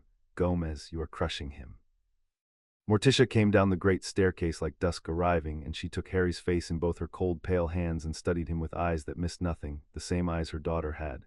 "Let me look at you. Yes, oh yes, I see what she saw." Her thumb passed once lightly over the scar on his forehead, and her expression did something complicated and unreadable. "You poor, magnificent, badly kept boy. They starved you, not of food only. We will fix what can be fixed, and we will keep the rest as character. Are you hungry? You are hungry. Grandmama has made soup." "Don't ask what's in it," said Wednesday and Harry together, and Morticia's mouth curved, and Wednesday looked at her mother, and her mother looked at her daughter, and something passed between them that needed no words, a verdict delivered and confirmed: he'll do. It was, Harry would think later, the loudest, darkest, kindest week of his life. Pugsley tried to recruit him into an experiment involving the chimney and a quantity of black powder that even Wednesday vetoed. Uncle Fester taught him a card game with rules that changed depending on who was losing, and demonstrated his ability to light a lamp by putting the bulb in his mouth. Grandmama fed him soup that he was fairly sure improved his eyesight, and told him stories about Addamses who had been burned, drowned, and pressed under stones and had, on the whole, found the experiences educational. On the third night, Wednesday took him out to the family graveyard behind the house, where the headstones leaned at companionable angles under a moon the color of bone, and she walked him along the rows the way other children might show a visitor their bedroom. That is great-uncle Nimrod who invented a poison so subtle they had to dig him up to prove he'd used it on himself, she said. That is cousin Lucretia who was burned twice. The first time didn't take. She stopped at a small plot well tended, a fresh black wreath laid on the bare earth, and her voice changed, lost its catalog cadence, went quiet. And this one is empty. My mother dug it last summer. It is mine for when the time comes, 100 years from now or tomorrow, because in this family we keep a place ready so that no one we love ever has to wonder where they belong even after. She looked at him in the moonlight. She dug a second one beside it in November, after my first letter home. It does not have a name yet. She's waiting to see whether you want it. Pause, and the most certain creature he had ever known sounded, for one breath, almost uncertain. You do not have to want it. I keep telling you that, but I find I would like you to. Harry looked at the two empty graves side by side under the bone-white moon, at the place a family of strangers had dug for him before they'd met him, against 100 years from now, so that he would never again have to wonder where he belonged. And he who had grown up in a cupboard being told he belonged nowhere, found that the offer of a grave was the warmest thing anyone had ever given him, and that this was either the most broken thought he had ever had or the most healed, and that with these people the two were the same. I want it, he said. Wednesday nodded once, the matter settled, and they stood together a while in the cold among her dead, and it was, of everything that happened that strange week, the moment Harry would carry longest. The cloak came on Christmas morning. It was wrapped in plain brown paper with no name on the sender's line, and when Harry unfolded it, the fabric ran like water through his fingers and his hands vanished where it touched them. A note fell out. Your father left this in my possession before he died. It is time it was returned to you. Use it well. Morticia picked up the note and read it, and her face went still, and she passed it to Wednesday without a word. An invisibility cloak, Hermione said, who had come for the holiday too. Her parents won over by a letter from Morticia that had apparently been a masterpiece. A real one. Those are incredibly rare. They don't wear out. The books say there is only one that does not wear out, said Wednesday, turning the note over in her cold fingers, reading the handwriting, reading the absence of a signature, reading the choice to send it on this particular morning of this particular year. And someone has just given it to an 11-year-old, anonymously, the same year he has hidden a stone under a series of puzzles built for a clever, determined child to solve. She set the note down on the breakfast table among the black candles and the bleeding heart blossoms. Mother, I see it, said Morticia. Say it anyway. I want Harry to hear you say it because he trusts you and he should, and he does not yet trust himself to believe what he is seeing. Morticia turned to Harry and she spoke gently, as she had in her letter, plainly, because a boy who had been told too little deserved to be told things plainly. A man who wished only to protect you, Harry, would have given you this himself, openly, with both your hands in his, and told you it was your father's, and watched your face when you understood. Instead, he has sent it in brown paper with no name on Christmas, when you are 11 and lonely and most likely to feel that the universe has finally noticed you and wished to give you a gift. She folded her hands. He is not protecting you. He is equipping you. There is a difference, and it is the whole difference, and my daughter saw it before any of us. A cloak that hides you, on the year of a hidden stone. He is handing you the tools to walk past his obstacles, and he is doing it in a way that will make you feel chosen, so that when the time comes to walk down through that trapdoor you will believe it was your own brave idea. Her dark eyes did not waver. You are being grown, my boy, towards something, the way I told you in my letter, and the gardener has just handed you the trellis. Harry held the cloak that had been his father's, the only thing of his father's he had ever touched, and he felt two things war in him so hard it hurt. The longing to keep it, to wear it, to feel his father's protection around his shoulders, and the cold, clear knowledge that Morticia was right, that the longing itself was the lever, that someone had reached into his chest and found the exact shape of the hole his parents had left and pressed it. Wednesday came and stood beside him. She did not take the cloak. She did not tell him to refuse it. Keep it, she said quietly. It was your father's, and that is yours, and the old man does not get to poison it by being the one who returned it. We will use it, but we will use it knowing what it is. That is the trick, Harry. You do not refuse the gardener's tools. You take them and you use them to dig up his garden, and you do it on a day of your choosing and not his. She put her cold hand over his where it gripped the cloak. He wants to grow you into a weapon pointed at whatever is under that trapdoor. We are going to let him think it's working, and then we are going to point you somewhere he did not expect. Term began again, and with it the slow accumulation of small wrongnesses that Wednesday catalogued the way her grandmother catalogued poisons. The professor in the turban grew worse. He stammered more, sweated more, kept always to the most crowded rooms, and never, Harry noticed once he was looking for it, to the empty ones. He flinched from his own shadow and from Snape and from the sight of Wednesday Addams, who had taken to watching him across the great hall with the patient interest of a cat at a mouse hole, never blinking, until his hands shook so badly he could not lift his fork. "He is two people," she told Harry one evening in the disused classroom where she had begun after Christmas to teach him things that were not in any Hogwarts book. "Watch him at dinner and you will see it. He fights with himself. He stammers because there is a second voice in his throat correcting the first. My family knows the look. There are old hungry things in the world that cannot keep their own bodies, so they wear borrowed ones, and the wearing of them is agony for everyone involved, especially the coat." She set a candle on the floor between them. "Light it without your wand." Harry stared at the candle. "I can't do that. We haven't learned. You learned the school's way, which is to borrow power and shape it through a stick. That is fine. It is also a leash, and leashes can be cut, and someone has built a vault expecting you to fight at the end of a leash." Wednesday folded herself down opposite him in the candlelight. "My family does not use wands. We never have. We are older than wands. What I am going to teach you is not on any curriculum, and it is not, strictly speaking, permitted, and it is the most useful thing anyone in this castle will ever give you. Magic does not come from the wand, Harry. It comes from wanting a thing so completely that the world reorders itself to agree with you. The wand only makes it polite. You and I were both taught to want nothing so that no one could take it from us. We are going to unlearn that. Want the candle to burn, not wish. Want. The way you wanted to be loved and could not say it, put that into the wick. It took 3 weeks. It took 3 weeks of evenings of failure, of the candle sitting cold and stupid between them while Harry strained and got nothing and wanted to give up.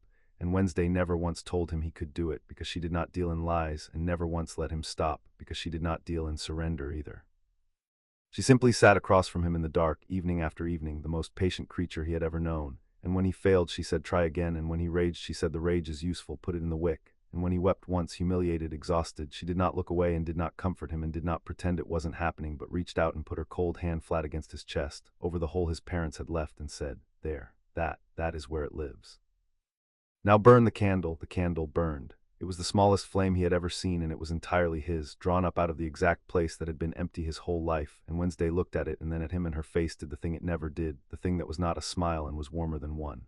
"There you are," she said, the same words she'd said on the train, and Harry understood that she had been finding him, piece by piece, all year. "I told you, you were never weak, Harry. You were only well-trained. There is a difference, and it is the only difference that has ever mattered." She blew the candle out, claiming it, and lit it again, this time with a thought of her own, the two flames passing the dark between them. "Again, we have until spring. By spring you are going to be the most dangerous thing in this castle that the old man did not make, and I am going to enjoy watching his face when he finds out." Quirrell made his move on Harry alone on a wet evening in February, and the only reason it failed was a rule a girl had set in the dark before anyone had a reason to keep it. It came disguised as kindness, which was how the dangerous ones always came. Harry had stayed late in the library, alone for once, Hermione gone ahead to dinner, and the professor in the turban appeared between the stacks where there were no other students and no portraits and no easy way out. And he smiled his trembling smile and said, "Oh, Peapot, or the very bee, boy I hope to see. I wondered if you might help me with something in my office, just for a moment. It won't take long." And his eyes, over the smile, were not trembling at all. They were flat and patient and very old, and they were fixed on Harry the way they had been fixed on him 60 feet above the pitch.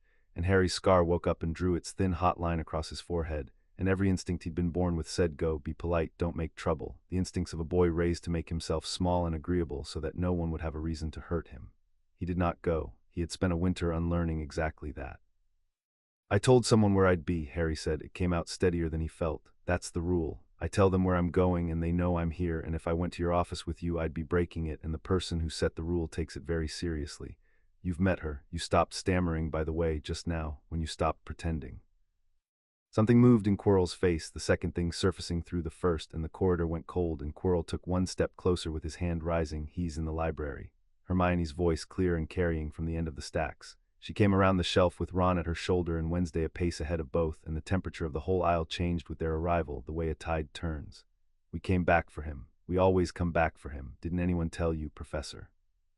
He's never actually alone. We only let it look that way." Quirrell's hand came down. The smile reassembled itself. The stammer climbed back into his throat, and he muttered something about being mistaken. "So sorry, another tea time," and he went fast, his robes whispering against the floor, and he did not look back.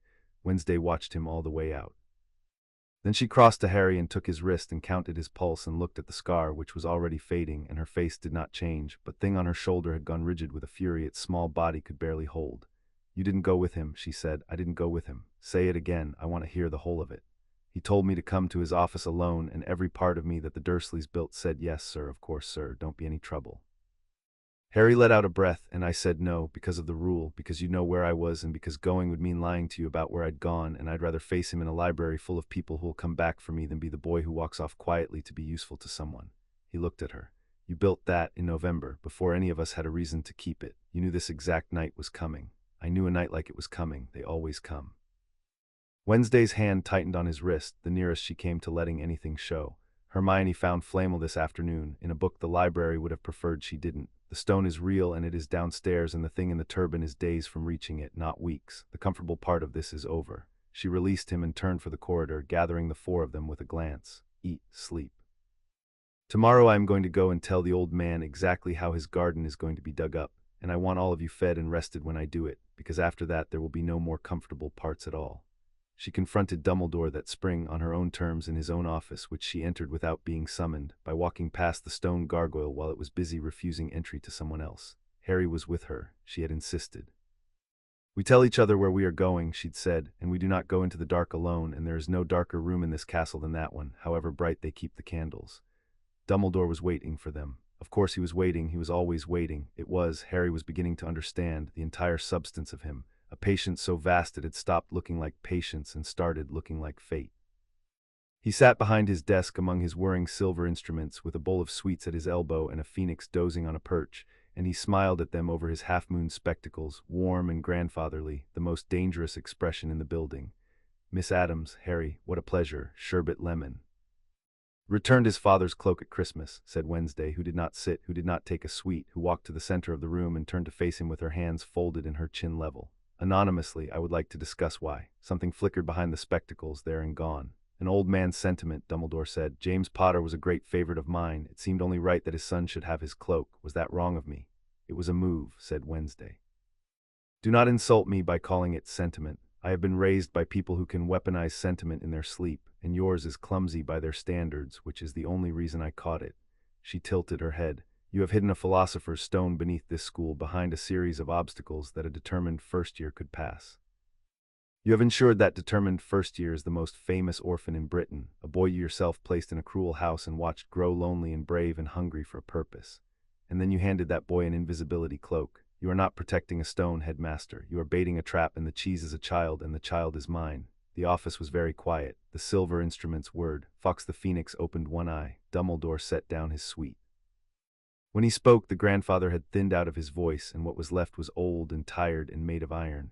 You are a remarkably perceptive young woman, he said. I will not insult you as you ask, so I will tell you a portion of the truth, which is more than I have told anyone in this castle. He folded his long fingers. There is a thing trying to return to the world, Miss Addams.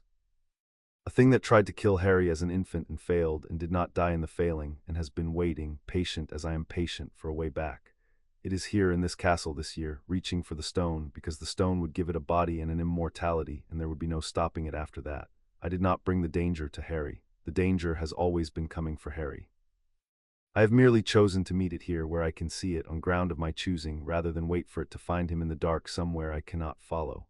With him as the bait, said Wednesday. With him as the one person it cannot resist, Dumbledore corrected, and his eyes were terrible and sad. I do not enjoy it. I want you to understand that, whatever you think of me. I have not slept well in 10 years. But I have seen further down this road than you have, child, for all your gifts, and at the end of it I have seen a war, and in that war this boy is the hinge on which everything turns, and I would rather he learn to turn it now, at 11, in a castle full of people who can catch him, than at 17 with the world on fire and no one left to break his fall. He looked at Harry then directly for the first time. I am sorry, Harry. I have done you a great wrong in the service of a greater right. You will hate me for it one day, and you will be correct too, and I will deserve it, and I will do it anyway because someone must, and there is no one else. It was, Harry thought, a magnificent speech. It had truth in it, real truth, the kind that made the lies underneath it impossible to find. He felt the old longing rise again, the longing to be told he mattered, that there was a purpose, that the loneliness had meant something. Wednesday put her hand on his sleeve, marking the place. That was very good, she said to Dumbledore, and she meant it, the way one craftsman means it to another. You almost did it. You found the hole in him and you reached for it the same way you reached with the cloak, and if I were not standing here he would already be yours, because you have given him the one thing he has wanted his whole life, which is to be important to someone. Her voice did not rise. But you have made a single mistake, headmaster, and it is the same mistake everyone makes, and I am going to tell you what it is so that you can lie awake thinking about it. You believe you are the only one who loves him enough to spend him. You are not. I love him more than you do, and I will not spend him at all, and that makes me a thing you have never had to plan around before. She drew Harry a half step back toward the door toward her. You meet your war on ground of your choosing, so will we. But it will be our ground and our timing, and we will go down through that trapdoor not because you grew us toward it, but because we have decided the thing under it has been near him long enough. You do not get to point him. He is not your wand. Good afternoon. She turned and walked out, and Harry went with her, and behind them Albus Dumbledore sat among his whirring instruments and did not call them back, and on his ancient face was an expression his portraits would never capture, the expression of a man who had spent 50 years being the cleverest person in every room and had just been told, accurately, exactly where he had gone wrong. They went down on a night of their own choosing, which was the night Wednesday decided the thing in the turban had run out of patience. She had watched Quirrell for months, and she knew his rhythms as she knew everyone's, and when his stammer vanished one evening at dinner, vanished entirely, Quirrell sitting suddenly straight and calm and certain in a way the stuttering professor never was, she set down her fork and said one word. Tonight. The four of them gathered in the common room after the fire burned low. Hermione had the spells they would need written out in her precise hand. Ron had the wizard's chess memorized 3 moves deep. Harry had the cloak that had been his father's and a flame he could call without a wand, and a girl at his shoulder who had spent a winter making him into something the old man had not planned for. Wednesday had her list and her cello packed away, and Thing riding on her shoulder with a grim little set to its knuckles. Listen to me, she said before they went, and she said it to all of them, but she looked at Harry. The old man wants you to be a hero tonight. He has built the whole evening so that you walk down there and face the thing alone at the bottom and prove yourself, because that is the story he needs, and he has cast you in it since before you could walk. We are not going to give him his story.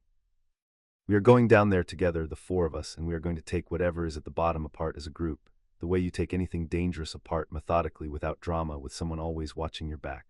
There will be no lone hero tonight. Heroes die. We are going to do something better than be heroes. We are going to win, and then we are going to come back up, all 4 of us, and have breakfast, and that will be the most subversive thing anyone has done in this castle in 1,000 years.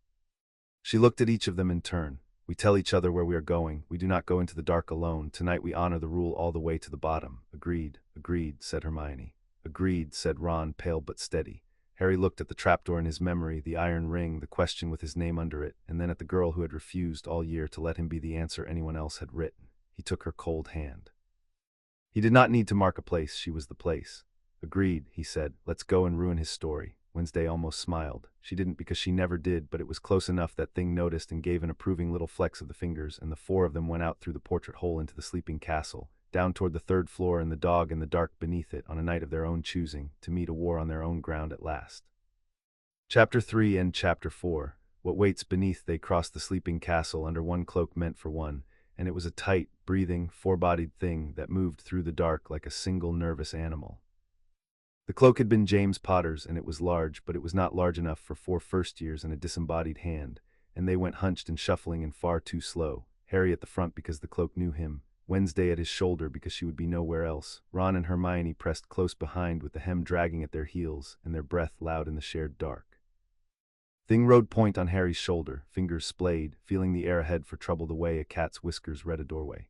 They had nearly reached the 3rd-floor corridor when Mrs. Norris found them. The cat sat in the middle of the passage with her lamp-yellow eyes fixed on the empty air where 4 children were not quite invisible enough, and her tail began the slow lash that meant Filch was a corridor away and coming. They froze. Hermione's hand found Harry's wrist and gripped. And Wednesday, without a sound, crouched at the edge of the cloak and extended one pale hand toward the cat, palm up, and considered it as she considered everything, flat and patient and entirely unbothered, and Thing dropped from Harry's shoulder and crept out under the hem, and the 2 of them, the girl and the hand, regarded Mrs. Norris in the dark. The cat's tail stilled. Cats, it turned out, knew an apex predator when one knelt politely in front of them. Mrs. Norris rose, turned, and walked away in the unhurried manner of an animal that had decided it had urgent business in the opposite direction, and Filch's wheezing voice called after her from somewhere behind them, "My sweet, what is it? What have you found?" And the cat declined to answer, and the 4 of them let out a single shared breath and went on. "She'll be back in my list by morning," Wednesday murmured, rising, Thing scaling her sleeve to her shoulder. "Not the cat showed sense. Filch for keeping a creature lonely and using it as a weapon. I dislike that in a person." She drew the cloak straight. "Move. We are nearly there, and the night is short, and the thing in the turban has a head start I do not care for." The 3-headed dog was already singing itself to sleep when they came through the door, because someone had been there before them and left a harp playing in the corner. Wednesday looked at the harp and then at the slumbering mountain of dog and drew the obvious conclusion. Music to keep it down, enchanted to play on its own, which means the figure in the turban came through ahead of us exactly as I thought and was kind enough to leave the lullaby running. She crossed to the great drowsing heads and laid her cold hand on the nearest snout, and the dog wuffled and leaned into the touch in its sleep, all three noses twitching. Poor lonely thing, left to guard a door for people who will never once thank it. She found the trapdoor between the enormous paws and hauled the iron ring, and a square of deeper dark opened in the floor, and the drop beyond it fell away past the reach of any wand light. He left the door open behind him. The honest enemy bled for that dog's teeth in October, and the turban simply walked past it tonight with a song.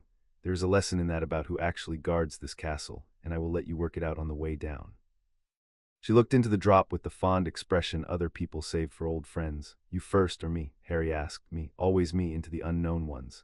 She sat on the lip of the hole with her boots dangling over nothing. If there is something terrible at the bottom, I would like to be the one who meets it, because I am the only one of us who would consider that a pleasant surprise. She looked back over her shoulder at the three of them, the wand light catching her flat, dark eyes. When you land, do not struggle whatever you land in. The school does not build its first room to kill the first thing through it. It builds it to teach. Trust that the first room is a lesson and not a grave. Save the panic for later. We may need it.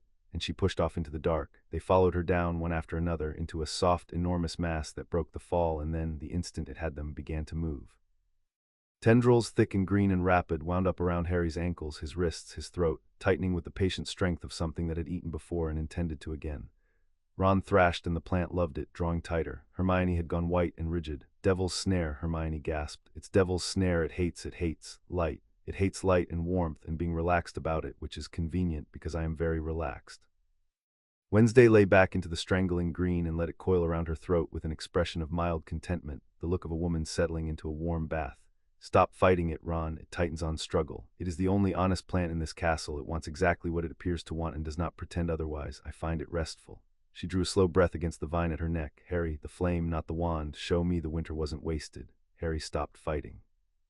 He hung in the green dark with the coils drawing tight, and he reached down into the place under his ribs that had been empty his whole life and was not empty anymore. And he wanted light the way she'd taught him. Wanted it the way he'd once wanted to be loved and couldn't say. And warmth bloomed out of his bare hands in a ring of sourceless fire that did not burn his friends and sent the devil's snare recoiling from all of them at once, shrinking back into the walls with something almost like a shriek. They dropped through onto cold stone. Wednesday rose, brushing leaf matter from her sleeves, and regarded the retreating plant with something close to regret. A shame, she said. I liked that one. It was the most genuine thing we have met since September. She turned to Harry and her gaze went to his hands, still faintly glowing and held there. You did that without a thought to spare, under pressure, with a vine at your throat. In September you could not light a candle in a quiet room. You are not the boy the old man hid the stone for. You are something he did not account for, and you grew while he was watching and he did not see it, because he was looking for the wrong thing in you the whole time. She did not say well done. She did not deal in the small change of praise. She said the truest thing she had instead. I am not worried about the bottom of this castle anymore. Whatever is down there has no idea what we spent the winter building. The next room was full of wings. Keys, hundreds of them, winged and bright, swarmed beneath a high ceiling, and across the chamber a heavy door stood locked, and a battered broom hung waiting in the air, an invitation as transparent as everything Dumbledore built. Catch the key, be the seeker, prove the boy on the broom. He wants you on the broom, Wednesday observed, looking at it as she weighed all the old man's invitations. Alone, above us, where the test is yours and the watching is ours. He is consistent, I will give him that. She studied the swarm, her head tilting through its small, precise degrees.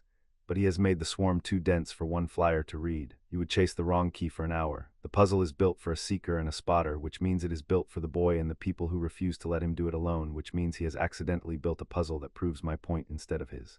Hermione, find me the key that does not fly like the others. It will be hurt. He will have used the real one before and bent its wing. Look for the limp. Hermione found it in 90 seconds, a large old silver key with one crumpled wing, flapping in a broken circle near the ceiling, and Harry went up on the broom and the others called its position from below, herding, cornering, the four of them turning a lone hero's trial into a hunt, and he closed his hand on it and brought it down and the heavy door swung open. There, said Wednesday, caught by 4 people and a limp. He will hate that when he reads the report. Write it up for him, Hermione. Be precise about the teamwork. Twist the knife. She stepped through into the dark beyond, and the dark beyond lit itself torch by torch to show them a chessboard the size of a ballroom with pieces of black stone taller than Hagrid, and at the far end another door and no way across but through the game. Ron made a sound that was almost reverent. It's a chessboard. We have to play across. We have to be pieces. He walked out among the towering black men with the look of a boy who had been training his whole life for a thing he hadn't known was coming. I can do this, I'm good at this, I'm better at this than I'm good at anything. Let me. You will play it, Wednesday agreed, and you will play it brilliantly, and you will not sacrifice yourself because we do not do that, and I want to be very clear about it before you get clever. She walked the edge of the board, reading it as she read everything, the black pieces watching her with their carved blind faces.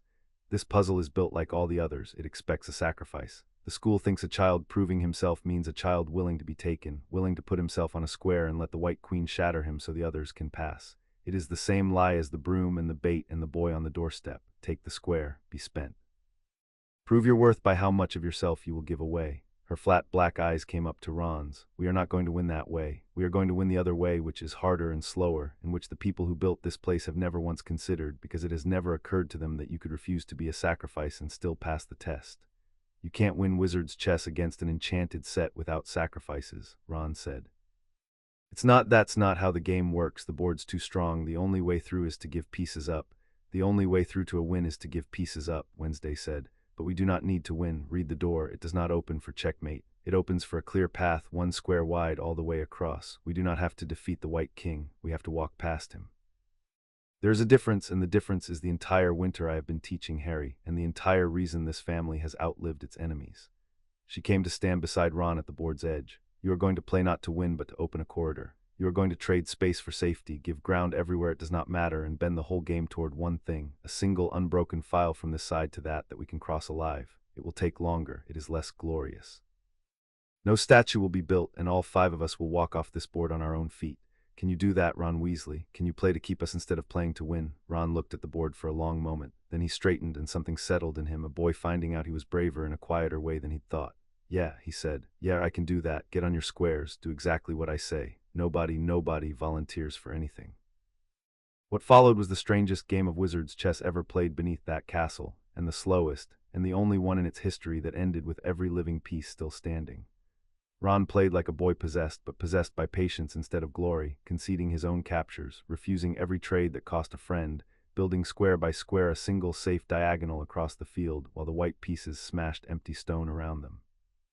Twice the White Queen swept in close enough that Harry felt the wind of her stone skirts, and twice Ron's voice cracked out, "Hold, do not move, she's not allowed your square unless you give it to her," and twice they held.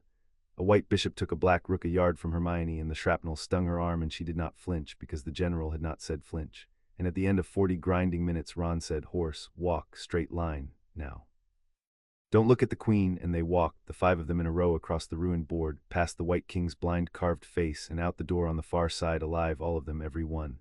"Statues," said Wednesday on the other side, "are for the ones who didn't make it. I would rather have you." It was, for her, a declaration of something close to love, and Ron, scarlet and shaking and grinning, understood it as one. There was a riddle after that, a row of bottles and a wall of black fire, Snape's contribution, logic instead of force, and Hermione solved it before Wednesday had finished reading it. The 2 of them bent over the parchment with the cold pleasure of people who had finally found a puzzle that respected them. "One bottle takes you forward through the black flame," Hermione said. "One takes you back through the purple. The forward one is small. There's only enough for one." The chamber went quiet. There it was, the last of the old man's design, the narrowest funnel of all, a door that admitted one child alone to face whatever waited. The whole year bent toward this single swallow of potion, and Harry understood that Dumbledore had built the entire descent to deliver exactly this, the boy alone at the last threshold, because that was the story that had always been the story, and the story required him to go on by himself. "No," said Wednesday.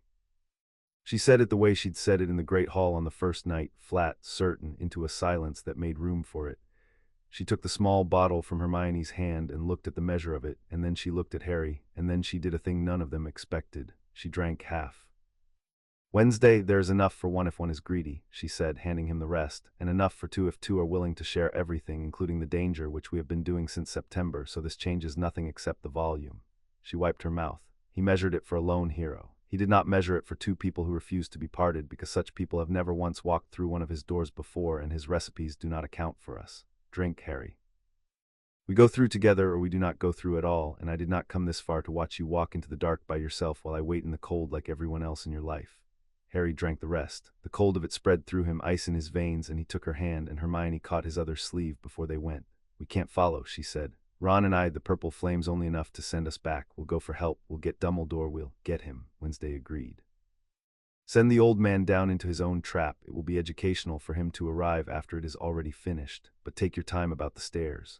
Her cold hand tightened in Harry's. "Whatever is through that fire has been reaching for him for 11 years. I find I would like a few minutes alone with it before the grown-ups come to explain the new arrangement." She looked at Harry, and the black fire painted them both in its strange cold light, and for one breath the certainty in her face cracked just wide enough to show what was under it. "Ready, with you," Harry said, "always." They stepped into the black flame together, and it was cold instead of hot, and it parted for the two of them, and on the other side of it waited the thing the whole castle had been built to keep from the world. Behind them, on the wrong side of the purple fire, Ron and Hermione began to climb. They went back up through the chambers they had won, and the chambers were worse on the return because there was nothing to do in them now but be afraid. The chessboard stood silent, the shattered white pieces heaped in the corners where Ron had refused to feed them his friends. The key room hung still, the broom drifting. The devil's snare flinched from Hermione's wand light and let them pass. And all the while the same thought drove them up the long dark, faster, faster, that they had left the two of them down there alone, behind a wall of fire with the thing the whole castle feared. "He'll come," Hermione panted, hauling herself up the last impossible climb to the trapdoor, the sleeping dog, the corridor beyond. "Dumbledore, he has to be in the castle. We find him, we send him down, he fixes it. And if he's not—" Ron got a hand on the lip of the trapdoor and heaved. "If he's off at the ministry like the rumor said." "Hermione, what if the grown-ups don't come in time? What if it's just them down there?" "Then it's just them down there," said Hermione, and she said it with a fierce certainty she had learned from a girl in black. "And I have read about all of you, and I would not bet against Wednesday Addams in a dark room. Run, find him, run." They burst out past the dreaming dog into the corridor and ran, screaming for help, into the sleeping castle. And far above them in his office, an old man who was not at the ministry at all, who had turned his owl around over the moors the moment he understood what night this was already moving for the stairs, his face gray, arriving, as Wednesday had promised he would, exactly too late to be the one who finished it. The last chamber held only a tall mirror and a man in the back of the man's head. Quirrell stood before the mirror of Arist with his turban unwound, turning the glass this way and that with a mounting frustration, and there was a face on the back of his skull, a face that should not have existed, white and flat and snake-nostrilled, with red eyes that found Harry the instant the black flame let him through and fixed on him with a hunger 11 years deep. "Harry Potter," the face said in a voice like wind under a door, "how you have grown, and how predictable in the end." The old man's little weapon, walking willingly down into the dark. The red eyes flicked to Wednesday and narrowed, and the hunger in them curdled into something colder. "But not alone, no, the Addams child. I have heard whispers of you all year, little spider in the gaps where Quirrell's mind goes quiet. You have been a great inconvenience. You have kept my prize from being properly afraid." "He is not your prize," said Wednesday. "He is not anyone's prize. I have spent a year teaching him that, and you are not going to undo it in an afternoon, however old you are." "Enough." The red eyes turned back to Harry, calculating. "Boy, the mirror. I have stood before it an hour, and it shows me my triumph, but not the way to it. It shows me holding the stone. It will not tell me where the stone is. But you," the voice softened, old itself, found the old groove worn into Harry by 11 years of wanting. "Come and look, Harry Potter. Tell me what you see. Do this small thing and I will give you what no one else ever has. Your mother, your father. I can bring them back, with the stone. I am the only one who can. Stand before the glass and look, and they are yours again. The cupboard, the cruelty, the loneliness, I can unmake all of it. Only look." It was the cleverest blow anyone had struck at Harry all year, cleverer than Dumbledore's, because it named the exact wound. He felt the pull of it, the awful childhood ache to undo the whole of his life, and his feet wanted to carry him to the glass. "Look if you like," Wednesday said quietly beside him. "Not because he told you to, because I am curious what you want now after a year of being kept. The mirror shows your heart's deepest wish. I should like to know what is in yours, so would I about mine. Look, Harry, I will be right here. I am always right here." So Harry looked. He stood before the mirror of Arist, and it showed him not his dead parents, and not the stone, and not the undoing of his life. It showed him a long dark table in a leaning house, candle-lit, loud with a family that wept at sunsets and kept graves like gardens, and Morticia with her hand on his cheek, and Gomez weeping with joy at the sight of him, and a grave behind the house with no name yet on it, waiting, against 100 years from now, so that he would never have to wonder where he belonged. And it showed him beside him at the table, in the place she always took, the girl in black, her cold hand over his, exactly as it was in the room, because the mirror could find nothing in his deepest heart that he did not already impossibly have. And in the glass, the Harry in the reflection reached into his pocket and looked at him, and drew out a blood-red stone and slipped it back, and Harry felt a sudden weight settle against his hip where a moment before there had been nothing at all. He understood it then, the last of the old man's design, the cleverest enchantment of them all. The stone would come only to one who wanted to find it and not to use it, who wanted it gone, not got. And there was nothing on earth Harry wanted from the stone, because the thing the stone could buy, belonging family, a place where he was kept, he had already been given for free by a girl on a train who had decided he was hers. So the mirror gave him the stone the way it would give it to no one who hungered, and the weight of the war's whole prize sat quietly in his pocket while a thing of smoke and red light raged on the back of a dying man's skull. "Well," the face hissed, "what do you see, boy? Tell me, tell me." "I see my family," Harry said. It was true, which was why it worked. "I see people who love me. I see that I already have everything you offered to give me, and that I got it without you, and that there is nothing in this mirror you can use." He stepped back from the glass. "You don't have anything I want. That's the whole problem with you, isn't it? You only know how to bargain with people who are afraid or hungry or alone, and I'm none of those anymore." She fixed it. "Months ago, you're too late." "He lies," the face screamed. "He has the stone. It is in his pocket. Quirrell. Kill the spider, then take the stone from him." Quirrell lunged. What happened then Harry would spend years trying to put into words and never quite manage. Quirrell's hands closed on Wednesday's shoulders, and the instant they touched her, Quirrell screamed. His fingers blistered, black and smoked, the flesh cracking like old paint, and he reeled back staring at his own ruined hands, and Wednesday looked at him with mild interest and did not so much as step away. "Ah," she said, "yes, I should have mentioned. I have been kept since I was born by people who love me out loud every day, savagely, completely. My mother kissed me goodbye on a doorstep 3 months ago and meant it with her whole terrible heart. You cannot touch a thing that is loved like that. It burns you. It is very old magic, older than your tricks." She glanced at Harry. "His too. His mother did it first 11 years ago when she died for him. You broke yourself on it once already. Did you forget? You did. That is what fear does to a memory. It eats the parts that would have saved you." "Then the boy," the face shrieked. "The boy is not loved like," seized the boy. Quirrell flung himself at Harry, and Harry did not run, because he had spent a winter unlearning how to make himself small. He met Quirrell's grasping, ruined hands, and he reached down into the place under his ribs, the place that had been empty and was not, the place full now of a year of being chosen and kept and taught and wanted, full of Morticia's letter and the empty grave with no name and Wednesday's cold hand marking him as belonging to someone at last, and he pushed all of it out through his skin the way she'd shown him. Not a spell, not a wand, just the whole enormous fact of being loved. And where it met Quirrell, the man came apart. He did not bleed, he crumbled. The flesh went to ash and the ash went to dust, and the screaming thinned and rose and tore loose, and a shape ripped up out of the ruin of the body, a face of smoke and red light, and it hung in the air over the two children for one terrible instant, gathering itself. Then it broke and fled. It poured past them toward the door, and as it passed it tried, in its agony and its fury, to go through Harry, the way it had 11 years before, and Harry's scar opened like a struck match, white pain, and he heard the thing wail in his own skull, "You are loved. You are loved, it burns," and then Wednesday's cold hand closed over the scar, flat and certain, the way she'd put her hand on his chest in the dark all winter, and she said one word, "Mine," not to Harry. To the thing trying to climb into him, "Mine, you cannot have a single inch of him. Get out," and the smoke thing screamed and tore free of him entirely and was gone, out through the stone, away into the dark beyond the castle, a wraith again, bodiless again, beaten again, fleeing to wherever beaten things go to wait. Harry's knees gave. Wednesday went down with him, holding him, and the empty chamber rang with the silence after, and the mirror of Eris stood untouched against the wall, showing the two of them on the floor exactly as they were, because there was nothing either of them wanted in that moment that they did not already have. He woke in the hospital wing 3 days later to the smell of nightshade and the sound of a cello. Wednesday sat in the chair beside his bed with the instrument between her knees, playing something low and unhurried, and she did not stop when his eyes opened, and she did not say "thank goodness" or "you scared me" or any of the things ordinary people said. She played to the end of the phrase, then she set the bow down. "You slept for 3 days, she said. "I told the matron that if you died I would be extremely difficult about it, and she has been very attentive." The old man came twice. "I sent him away the first time. The second time I let him sit there for an hour without speaking to him, which he found more educational." She studied his face as she always did, taking the count of him. "You're whole. I checked every hour. The stone was in your pocket when they found us. I gave it to Dumbledore myself in front of 3 witnesses so that there would be no question later about who chose to destroy it." He looked at me holding the prize of the war in my small cold hand and offering it back without wanting any of it, and I do not think he has recovered. A pause. "How do you feel?" "Like I got hit by the rest of my life," Harry said honestly. "Wednesday, the thing, it got away. It went through me and you pulled it out, and it's still out there, isn't it? We didn't kill it." "No. You cannot kill a thing that has already refused to die properly. You can only send it back to the small, horrible room it lives in." Wednesday's flat eyes did not waver. "It will come back, not soon, I think. We hurt it badly, and it is patient, the way the old man is patient, the way I am patient. But it will come back, stronger, with a body and a war, and a name everyone is afraid to say. And when it does, it will remember this castle, and it will remember the word I said to it, and it will know that I meant it." She reached out and pushed his hair back off the scar, the cold, familiar touch. "It left a part of itself in you a long time ago, Harry. I felt it when I pulled it loose, a hook, an old one set deep, the night it tried to kill you and failed. It did not all come out.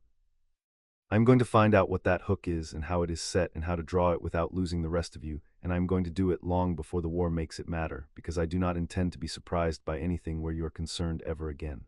But that's for later, Harry said, half a smile in it because he had learned to read her timing. That is for later, she agreed. We have years before the war. Years of being children and learning and growing into the thing it should be afraid of. I do not intend to waste them. I only want you to hear me say, while you are too tired to argue, the thing I said to it in the dark.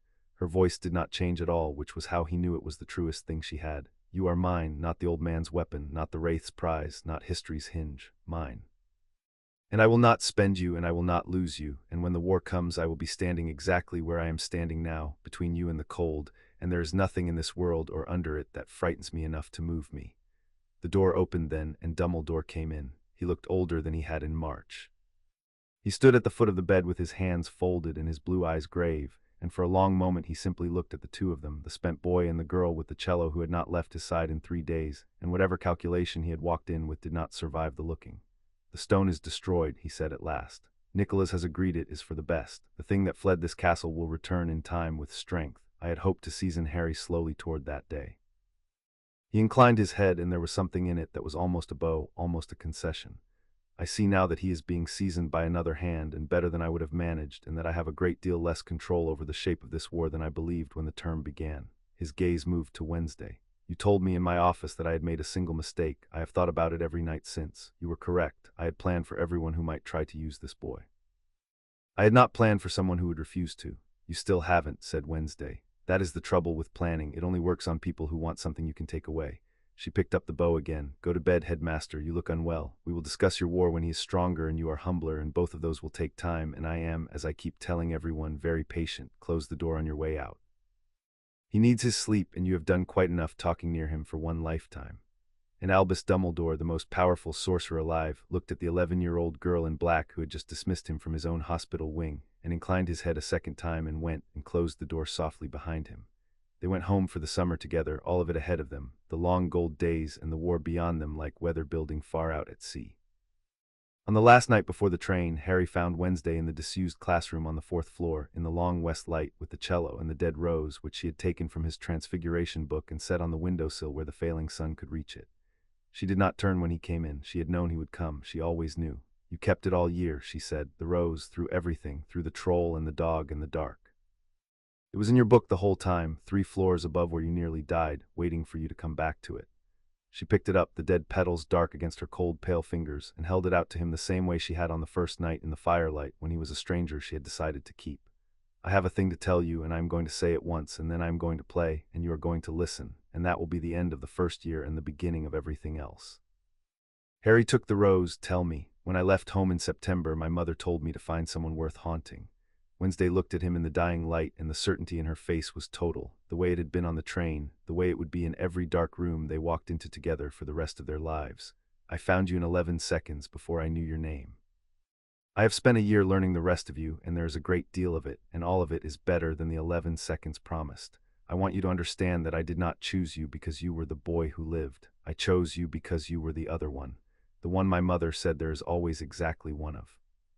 And now that I have found you, immortal cowards and old planning men and the whole burning future may do their worst, because they will have to come through me, and I am, as everyone in that castle has learned this year, a great deal more frightening than anything that has ever tried to take what is mine. She sat and lifted the bow and began to play, and it was not a dirge this time. It was something Harry had not heard her play before, lower and warmer and unresolved in a way that promised resolution somewhere far ahead, and he sat in the gold light with a dead rose in his hand and a grave with his name waiting 400 miles away and a girl who had decided he was hers forever, and he listened to the end of the first year of the rest of his life, and he was not, in any way that had ever mattered, alone. Chapter 4 and Chapter 5. 5 years of dust. 6 years on, the boy from the cupboard woke in the room that faced the swamp, and the light was still terrible, and he loved it just as he had been promised he would. Harry Potter was 17 now. The morning came in gray and damp through the window Morticia had hung with black crepe the autumn he was 11, and the things in the water turned over in their sleep, and somewhere below in the great leaning house a cello was playing. He lay a while and listened. He could read her moods in the music by now, the way a sailor reads weather. He had been learning the language for 6 years and was nearly fluent. This morning's peace was low and coiled and went nowhere, which meant she had not slept, which meant she had been up in the library again with the old books and the worse ones, hunting the things she had been hunting since they were 11, and a wraith tore loose from his skull and left its barb behind. He had grown into himself in the years between. Tall now lay quiet in the manner of people who no longer needed to make themselves small, because no one had been permitted to make him feel small in a very long time.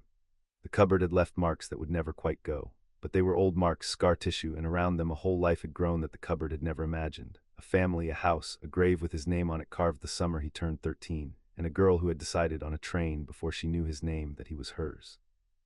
He dressed and went down through the cold stone halls, past the portraits of Addamses who had been burned and drowned and pressed and had found the experiences, on the whole, educational, and he came into the long gallery where the morning lay gray across the floor.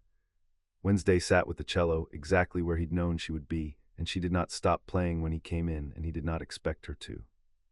He crossed the floor and sat on the bench beside her, close, his shoulder against hers, and she leaned into him by the precise increment that was, from Wednesday Addams, a flood, and played on. They had grown up side by side, the two of them, and the thing between them had grown up too, out of the fierce child's claim into something that had no good name in any language Harry knew.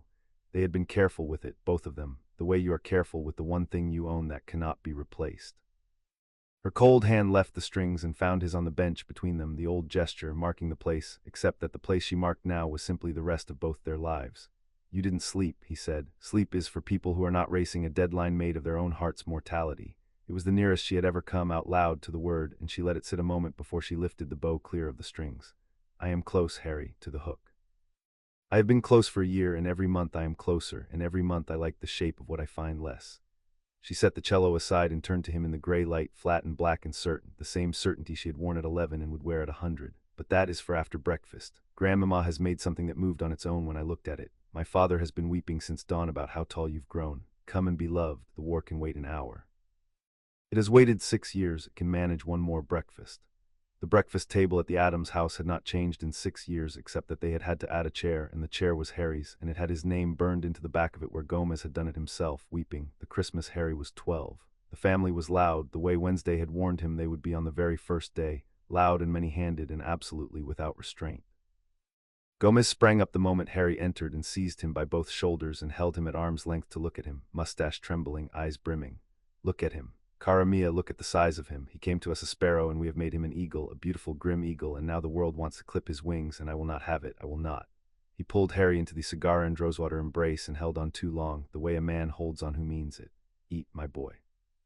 You are still too thin, you will always be too thin to me. It is a father's privilege to find his son too thin forever. Gomez, you are throttling the eagle. Morticia sat at the head of the table, draped in black, her dark eyes moving over Harry with the attention that missed nothing, the same attention her daughter had. Good morning, Harry. You look rested, and my daughter looks like she has not slept, which tells me everything about which of you spent the night in the library, and means we will be having the heavy conversation today after all. I had hoped for one more ordinary morning. She lifted a cup of something that steamed black, but the world rarely grants ordinary mornings to people it has decided to put to use. Sit, eat, be loved first. We always do the loving first in this house. It makes the rest survivable. Grandmama slid a bowl in front of him, and the soup in it was the wrong color, and he ate it anyway, because he had learned at 12 that the soup was always, somehow, exactly what he needed, and because asking was against the rules. Uncle Fester demonstrated a new trick involving a lit candle and his own ear and was applauded. Pugsley, 19 now and built like a wardrobe and gentle as a held breath, passed Harry the bread and said nothing, because Pugsley said important things only once and saved them. It was the loudest, darkest, kindest table in England, and Harry sat in the middle of it, the boy from the cupboard, and let himself be loved by people who had decided to love him for no reason at all, and understood, as he did fresh every morning, that this was the thing the war wanted to spend. Not a symbol. Not a weapon, this, the chair with his name burned into it, and the soup, and the man who found him too thin forever. It had taken him years to stop flinching when a hand moved toward him too fast, and it had taken these loud, terrible, gentle people exactly that long to unteach the flinch, and not one of them had ever once been in a hurry about it, because the Addamses were patient with the things they loved, and they had decided, without consulting him, to love him slowly and completely for the rest of his life. All right, he said when the bowls were empty. Tell me, all of it, I'm strong enough now. You made sure of that. Morticia and Wednesday looked at each other down the length of the table, mother and daughter, the same spine, the same refusal to look away. After breakfast, said Morticia, we are not finished loving you yet. Gomez, weep about something else. Tell him about the wedding you have been planning since he was 13, and they were both too young to be told. Gomez burst into fresh tears of pure joy, and Wednesday said, "Mother," in a flat warning that fooled no one, and Harry Scarlet ate another piece of bread to hide his face, and for one more hour the war waited outside the gate where it belonged. He had not always been strong enough. That had been 6 years of work, and most of it had happened the slow way, on the floor of a disused classroom with a candle that would not light, and the school had watched it happen and not understood what it was watching until it was far too late to stop. The clearest of it, the day everyone in the castle still talked about, had come in their 5th year. At the dueling exhibition, McGonagall had arranged to raise the school's spirits in the grim first winter of the open war. The great hall had been cleared, a long platform raised, and the plan had been a friendly tournament, students against students, with 2 professors refereeing. Then somebody had suggested, half in jest, that the famous pair ought to give a demonstration against the staff, and Wednesday had risen from the Gryffindor table in her black robes and said, all of them, at once, "It saves time," and the laughter had died in the room the way it always died around her. What followed was not a duel. It was a lesson delivered by 2 15-year-olds to 6 grown professors in front of the whole school, and the school never forgot it. They fought back to back on the platform, Harry and Wednesday, the way they did everything, and it was beautiful and terrible to watch. Flitwick's curses came apart in the air a foot from Harry's bare hand. He had stopped needing a wand for defense 2 years before, drawing the power up out of the place under his ribs that Wednesday had taught him to fill. Wednesday did not duel like a witch at all. She dueled like an Addams, which was to say she did not block or parry so much as decline to be affected, standing in the storm of spellfire with her hands folded while hexes guttered and died against the old, patient, wordless magic her family had carried since before wands were invented. Snape refereeing threw a curse at Harry that he had not authorized and would later claim was a test, and Wednesday caught it without looking, turned it, and let it dissipate an inch from the professor's nose, and said mildly into the ringing silence, "An honest enemy. I have always respected that about you. Try it again, and I will respect you posthumously." They beat all 6. They did it in under 4 minutes, and they did it without hurting anyone, which was the part the staff found most frightening of all, because it meant the restraint was a choice. McGonagall ended the exhibition early and announced, dry as bone, that the school would not be holding further demonstrations involving Mr. Potter and Miss Addams, as it was no longer a competition so much as a public education, and the great hall had roared, and high at the staff table an empty chair had sat where the headmaster usually sat, because the headmaster had been somewhere else that winter, planning a war and a sacrifice in the exact noble death of Harry, who was, at that moment, helping a fallen professor to his feet with a hand that no longer shook at anything. The thing that had grown between Harry and Wednesday in those years had grown the slow way too, because they had been children for most of them, and because the thing was too important to be careless with. The clearest of it had come the summer they were 16, in the family graveyard behind the house, where the headstones leaned at companionable angles and 2 plots lay side by side, one marked Wednesday and one marked Harry, both waiting against 100 years from now. They had gone out at dusk, the way they often did, to sit among her dead where it was quiet, and the bone-colored moon had come up over the swamp, and Wednesday had taken his hand. She had taken it differently than she ever had. Not marking a place, not closing on his sleeve to keep him on the safe side of a line, simply holding it, her cold fingers laced into his, and she had looked at him for a long time in the failing light, longer than she looked at anything, and when she spoke her flat, certain voice had gone quiet at the edges in a way he had heard only a handful of times in 5 years. "I have decided to keep you the other way too," she had said. "The way my mother kept my father, not now. We are 16, and it would be strange to say it now, and I dislike being strange in the ordinary ways. I save my strangeness for occasions that earn it. But when we are old enough that it is not strange, I have decided. I wanted you to know so that you can plan your life around it the way I have already planned mine." She had looked down at their laced hands as though the sight of them were a small miracle she was permitting herself. "I do not expect you to answer. I only required you to be informed." "I decided that years ago," Harry had said. "I was just waiting for you to catch up." And she had done the thing she did instead of smiling, the thing that was warmer than a smile, and she had leaned her head against his shoulder among the graves, just that, just the cold weight of her against him under the bone-white moon, and they had sat that way a long time and said nothing more, because nothing more had needed saying, and because they were patient with the things that mattered, the 2 of them always. It was devotion first and last. The rest could wait, and did, and was the better for the waiting, and they had been careful and unhurried with it in the year since, the way they were careful with everything they were not willing to lose. That was the life the war had decided to spend. That was what the old men and the immortal things had measured for a coffin. 2 children grown tall and terrible and gentle with each other, and a graveyard with 2 names in it, and a wedding a weeping father had been planning since they were 13. The thing that had fled the castle when they were 11 had come back, as Wednesday had promised it would, stronger, with a body and a war, and a name everyone was afraid to say. It had happened 3 years before in a graveyard far from the Addams one, on a night Harry still did not speak of, when a school tournament had been twisted into a trap, and a boy named Cedric had died for the crime of being beside Harry, and the wraith had come up out of a cauldron wearing flesh again, white and snake-faced and whole. The ministry had spent a year pretending it had not happened, the way frightened institutions do, and Wednesday had watched the pretending with cold contempt and made her preparations regardless, because she had never once required the permission of frightened men to keep her own. Now the pretending was over. The ministry had fallen in all but name. The Dark Lord's people moved openly, marking the cruel and the cowardly to their banner, and the country had begun its slow gray slide into the war everyone had known was coming, and almost no one had prepared for. Almost no one. In the leaning house with the lightning rods, a family older than the ministry and stranger than the Dark Lord had been quietly preparing for 6 years, ever since a small girl wrote home from a train that she had found the other one, and that something old and hungry was reaching for him. "They keep asking me to join the order," Harry said that morning, after the breakfast and the weeping and the soup, walking the grounds of the manor with Wednesday while the swamp steamed and things scouted the path ahead. "Dumbledore's people, they want the boy who lived on the posters. They've wanted it for years." "Of course they do. You are the most useful symbol in Britain, and they have never once stopped seeing you as one." Wednesday walked with her hands folded the old way. "We will fight the war, Harry. We were always going to. The thing tried to climb into you when you were a baby and again when you were 11, and it does not get a third attempt, I have decided. But we will fight it on our ground and our timing, the way we have done everything, and we will not fight it as the old man's weapon." She stopped at the swamp's edge, the gray water sliding past, and looked at him. "Because I have found the hook, Harry, I know what it is, and I know what the old man has been planning to do about it since before either of us was born. After I tell you, you're going to understand why we spent 6 years getting strong, and why none of it was ever game."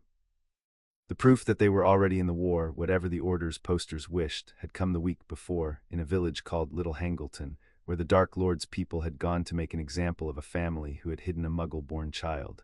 Harry and Wednesday had been there first. They were often there first now. Wednesday kept a map of the country in the library with pins in it where she expected cruelty to fall next, and she was right more often than the Order's whole intelligence apparatus, because she did not predict cruelty the way analysts did by reading patterns, but the way a predator does, by knowing where she would go if she were the thing that hunted children. They had come in under the cloak that had been James Potter's, and they had found 6 masked figures in the lane with their wands raised at a cottage door, and Wednesday had stepped out of the dark into the middle of them with Harry at her shoulder and her hands folded and said, in the flat voice that had silenced a great hall at 11, "You have come to a house I have decided to keep. That was a mistake, and I am about to teach you the size of it." What followed was brief and one-sided, and rendered most of the 6 unconscious before they had finished turning. Harry fought beside her the way they had practiced 10,000 times, wordless, wandless when it suited him, drawing fire out of the place under his ribs and throwing it in sheets that drove the masked men back against the hedges. Wednesday fought the Addams way, which was to make herself a thing that curses simply declined to land on, while around her the lane itself seemed to turn against her enemies, roots catching ankles, a gate swinging shut on a fleeing wrist, an old well in the garden taking an interest. The last of the 6 tried to run, and Thing dropped from Wednesday's shoulder and was waiting for him at the stile, and he did not run far. When it was done, they left the 6 bound in the lane for the order to find, and a note pinned to the lead one's chest in Wednesday's precise upright hand. "This house is kept. Tell the others." And inside the cottage, a Muggle-born girl no older than 6 had looked up at the tall boy with the famous scar and the small girl in black who had appeared in her lane like weather, and Wednesday had crouched in front of her, exactly as she had crouched in front of Hermione in a flooded bathroom 6 years before, and said, "You are not a wrongness. The people who came to your door tonight are the wrongness, and they have been corrected, and they will not come again. Go back to sleep. The dark is on your side now. It has decided to be. The war did not yet know it, but it had 2 new soldiers it had not recruited, and they did not answer to its posters, and they were already winning small, terrible victories in lanes the order reached too late. Ron and Hermione came to the manor that evening, because the war made allies of everyone eventually, and the orbit Wednesday had built at 11 had never once dispersed. They had grown too, the both of them, into exactly the people Wednesday had told them they would be in a firelit common room when they were children. Hermione was the order's sharpest mind now, the one who had cracked the nature of the Dark Lord's anchors when the rest of them were still arguing about whether such things were possible. She came up the drive with a satchel of notes and the particular exhausted brightness of a person who had been right too many times and listened to too few. Ron had become a strategist the order leaned on like a wall, broad-shouldered and steady, the boy who had learned beneath the school that you could refuse to sacrifice your friends and still cross the board. They sat in the long gallery while Grandmama brought tea that was probably tea, and Hermione spread her notes across the table, and Wednesday read them upside down faster than Hermione could explain them right way up, and between the two of them they laid out the hunt. "We've found 4 of them," Hermione said. "The anchors, the pieces of his soul, a ring, a locket, a cup, a diadem, 4 objects he poured himself into, and there are more, and we're close on the rest. The Order's been retrieving them. Your mother's been retrieving the ones the Order can't reach. I don't ask how, and I've stopped having nightmares about the one that came back smelling of the sea." She pushed a page across. "But there's one we can't account for, one piece he made that isn't an object at all. And every time I try to map where it is, the map points here, to this house, to one of you." The gallery went quiet. Ron looked between Harry and Wednesday with the dawning unease of a man doing arithmetic he didn't like. "We know," said Wednesday. "I have known for a year. I was waiting until I had a way to act on it before I said it aloud, because saying a thing aloud before you can act on it is how panic gets into a room, and I do not allow panic in rooms I am keeping." She folded her hands. "The last anchor is in Harry. It has been since he was a baby. And the wizarding world's only answer to that is to kill him, and the Order will reach that answer the moment it finishes its arithmetic, and Dumbledore reached it 18 years ago. Her flat eyes moved to Hermione, to Ron, to the 2 people she had pulled into her orbit at 11 and never let go. "So before the Order can decide to spend him, you're going to help me prove there is another way. You have spent 6 years being the cleverest witch of your age and the best strategist in the country. I have a use for both of you now that is going to matter more than anything either of you has ever done. Sit, stay. We are about to do a thing that has not been attempted in 300 years, and I want the 2 best minds in this war in the room when we do." Hermione looked at Ron. Ron looked at Harry, who had been his first friend on a train, and the girl who had told him in the dark when they were children that statues were for the ones who didn't make it and she would rather have him. "Course we're staying," Ron said roughly. "Don't be daft, we never left." She showed Harry the worst of it later that night in the library, with the bad books open around her and Morticia and Grandmama standing witness in the candlelight, because some truths were too heavy for one mouth to carry, and she had wanted Ron and Hermione to hear the bones of it before she laid the marrow bare to him alone. "The thing in your scar," Wednesday said, "is a piece of him. A splinter of his soul, torn loose the night he murdered your parents and broke himself on your mother's love, lodged in the only open vessel in the room, which was you. You have carried a fragment of the Dark Lord inside you your whole life. It is why you speak to snakes. It is why the scar burns when he is in a passion. It is why the wraith wailed in your skull when it fled the castle and tried to climb home." Her voice did not waver. She had had a year to make peace with the saying of it. "And it is why he cannot truly die while you live. He tore his soul into pieces and hid them in the world to anchor himself against death, the way a coward does, and you are one of them. You, Harry, you are the last anchor he does not know he has." Harry sat very still. Grandmama's candles guttered and steadied against the dark. "Then to kill him," he began. "To kill him, every anchor must be destroyed. The others can be sought and broken. Hermione has mapped them, and my mother has retrieved the worst of them from places the Order would not survive." Wednesday folded her hands. "But the anchor in you, Harry, the wizarding world knows only one way to destroy a thing like that. You destroy the vessel. You kill the boy who carries it. And then the last anchor is gone, and the Dark Lord can die, and the war is won, and the cost is one orphan who was raised for exactly that purpose, and who has the decency, when the moment comes, to walk into the dark and let it happen." The library was very quiet. Morticia's dark eyes had gone to flint. Grandmama had set down her knitting. "Dumbledore knows," Harry said. It was not a question. He had known the shape of the man for 6 years. Dumbledore has always known. Wednesday drew the silvered memory from beneath her robe. "Severus Snape came to this gate a month ago in the rain, dying, and gave me everything he carried, because he had watched us for 6 years and concluded, correctly, that I am the only person in this war who will not spend you. And in his memories is a conversation years old in which Albus Dumbledore says of you, of the boy he placed in a cruel house and grew lonely and brave on purpose, that you have been raised like a pig for slaughter. That the whole of your life, the cupboard, the fame, the seasoning, the war, was arranged to bring you, willing and noble and unafraid, to the moment when you lie down and let the Dark Lord kill the splinter and yourself with it, for the greater good." She looked at him. "He has loved you in his way." The old man wept when he understood what he was raising you for. "But he has loved you the way a farmer loves the animal he means to eat. He intends to spend you, Harry. He always did. He has only been waiting for you to be old enough to do it nobly." Harry did not speak for a long time. The candles burned, the swamp breathed against the windows. When he finally moved, it was not to rage, though the rage was in him, clean and cold and very much like hers. It was to reach across the table and take Wednesday's cold hand, the old gesture, marking the place, except that now he understood that the place he had been marking all these years was the single spot in the whole turning world where he had never once been a thing to be spent. 6 years ago," he said slowly, "you stood up in the great hall before the hat could touch me and told 400 people I was yours. And the headmaster said people aren't possessions, and he was right, and he used being right to do a worse thing than possession ever was. He didn't want to own me, he wanted to expend me, and you knew, you were 11 and you knew, and you said it to his face. You said you believe you're the only one who loves him enough to spend him, and you're not, and I won't spend him at all. He looked up at her. You've been getting me ready for this exact night since I was 11, not to die nobly, to live. To be strong enough that when the old man finally told me to lie down, I'd be able to stand up instead. Yes, said Wednesday simply. You felt the hook in the hospital wing when we were children. You spent 6 years learning to draw it without losing me, because you decided at 11 that the wizarding world's one way was not going to be the only way, because the wizarding world has never once in its history been kept by a family like yours. His voice was steady, and under the steadiness ran a fury so clean it could have been hers. Tell me you found another way, because I am not going to lie down in the dark for the greater good. I had 11 years of being told I didn't matter, and 6 years of you teaching me I do, and I am not going to undo all of it by being noble for a man who measured me for a coffin before I could walk. Wednesday looked at him, and in the candlelight before her mother and her grandmother and the whole Gothic weight of the family that had folded him in, she did the thing she did instead of smiling, the thing that was warmer than a smile, the thing she had given him on a train and in a firelit common room and on the floor of a chamber beneath the school. There is another way, she said.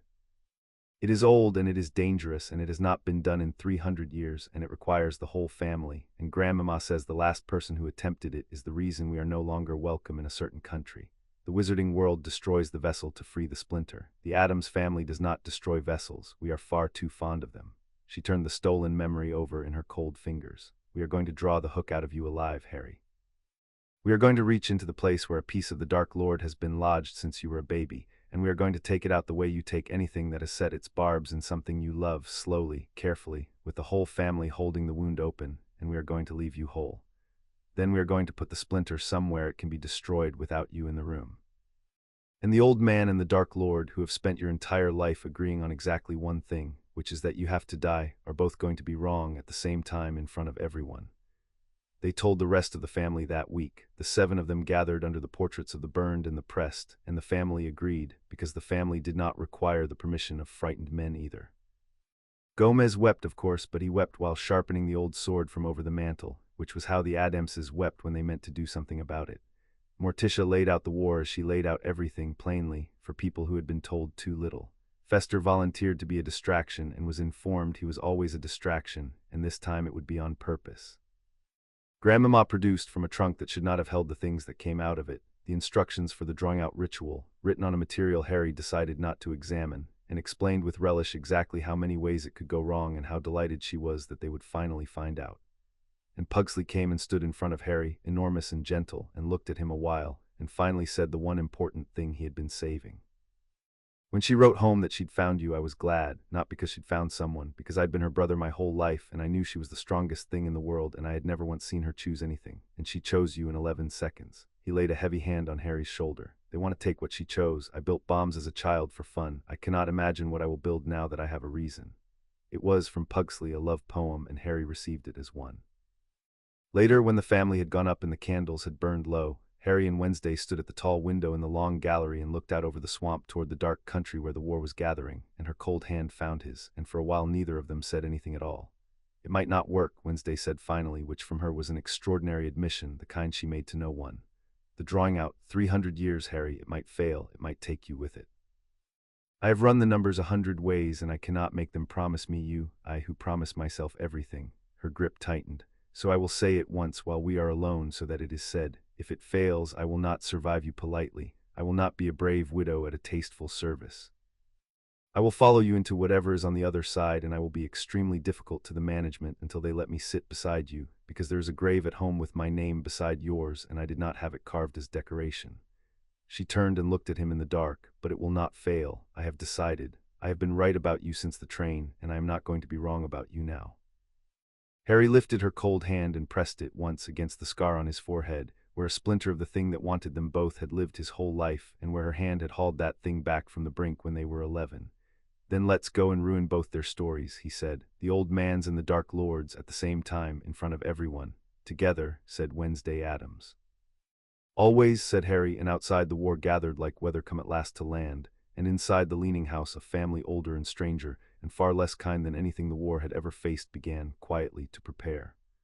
The preparing began in the cellar, in a chamber under the leaning house that Harry had never been shown until the night they decided to save his life by a method 300 years out of fashion.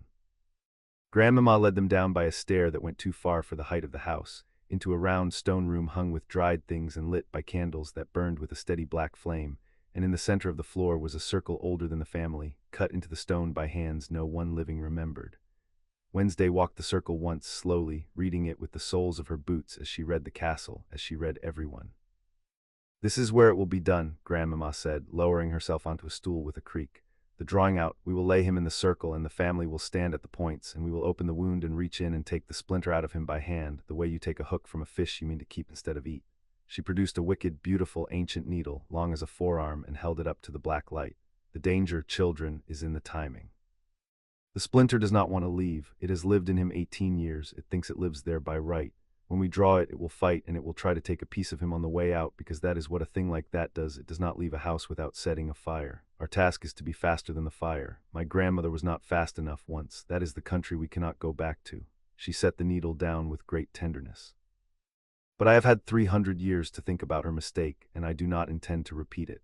I am very old, and I am very angry on this boy's behalf, and anger of the patient kind is the most precise instrument there is." Harry stood in the circle where they would lay him and looked at the needle and at the candles and at the dried things on the walls, and found that he was not afraid, which surprised him until he understood why. He had been afraid of this house once, the first Christmas, when it had been a stranger's house and the love in it had seemed too loud to be real. It was not a stranger's house now. It was the one place in the world where no one had ever wanted to spend him. A man who was about to have a piece of a dark lord cut out of his skull by his grandmother-in-law to be ought, by any sensible measure, to be terrified. He was, instead, at home. Wednesday came and stood in the circle with him, close, her shoulder against his, the old arrangement. "You're not afraid," she observed, taking the count of him the way she always did. "No," he looked at her. "Should I be?" It was the oldest exchange they had, the one from the train from the first night, and she gave him the answer she always gave, except that 6 years had poured into it and made it heavier and truer than it had been when they were 11. "No," she said. "That is the problem with everyone else. They are afraid of the wrong thing. The world is afraid of dying, Harry, and so it has spent your whole life trying to arrange your death, the old man for the greater good and the Dark Lord for his own. They are the same in the end, the ones who fear death. They all decide, sooner or later, that the way to manage their fear is to spend someone else's life. We are not afraid of it. We keep graves like gardens. We dig them with our own hands, and we decorate them, and we know exactly where we are going to lie, and that is why they have never once been able to make us do anything. You and I, they came to frighten a boy into lying down. They are going to meet a boy who is at home in a room with a 300-year-old needle, and a girl who will be extremely difficult to the management of the afterlife if it tries to keep him, and a family that buries emperors and keeps the shears." She took his hand, lacing her cold fingers into his, not marking a place now but simply holding it, the graveyard way. "Upstairs they are sharpening swords and building bombs and mapping the last anchors. Down here we are practicing the impossible thing. When the war comes for you, Harry, it is going to find every door in this house guarded by someone who loves you out loud, and it is going to learn, the way the wraith learned, and the troll learned, and the old man learned, that loving you out loud is the most dangerous magic there is, and that I have organized an entire family around it." Above them, faintly through 300 years of stone, came the sound of Gomez singing while he sharpened the old sword and Pugsley's hammer, and Morticia's low voice reading aloud from a book of terrible, useful things, and the whole leaning house bending itself, room by room, toward the keeping of one boy who had once slept in a cupboard and been told he belonged nowhere. Harry closed his hand around Wednesday's and listened to his family arm itself for him, and was not afraid, and was not alone, and understood that the war, when it finally came, was going to be very sorry it had decided to want what the Addams family had decided to keep.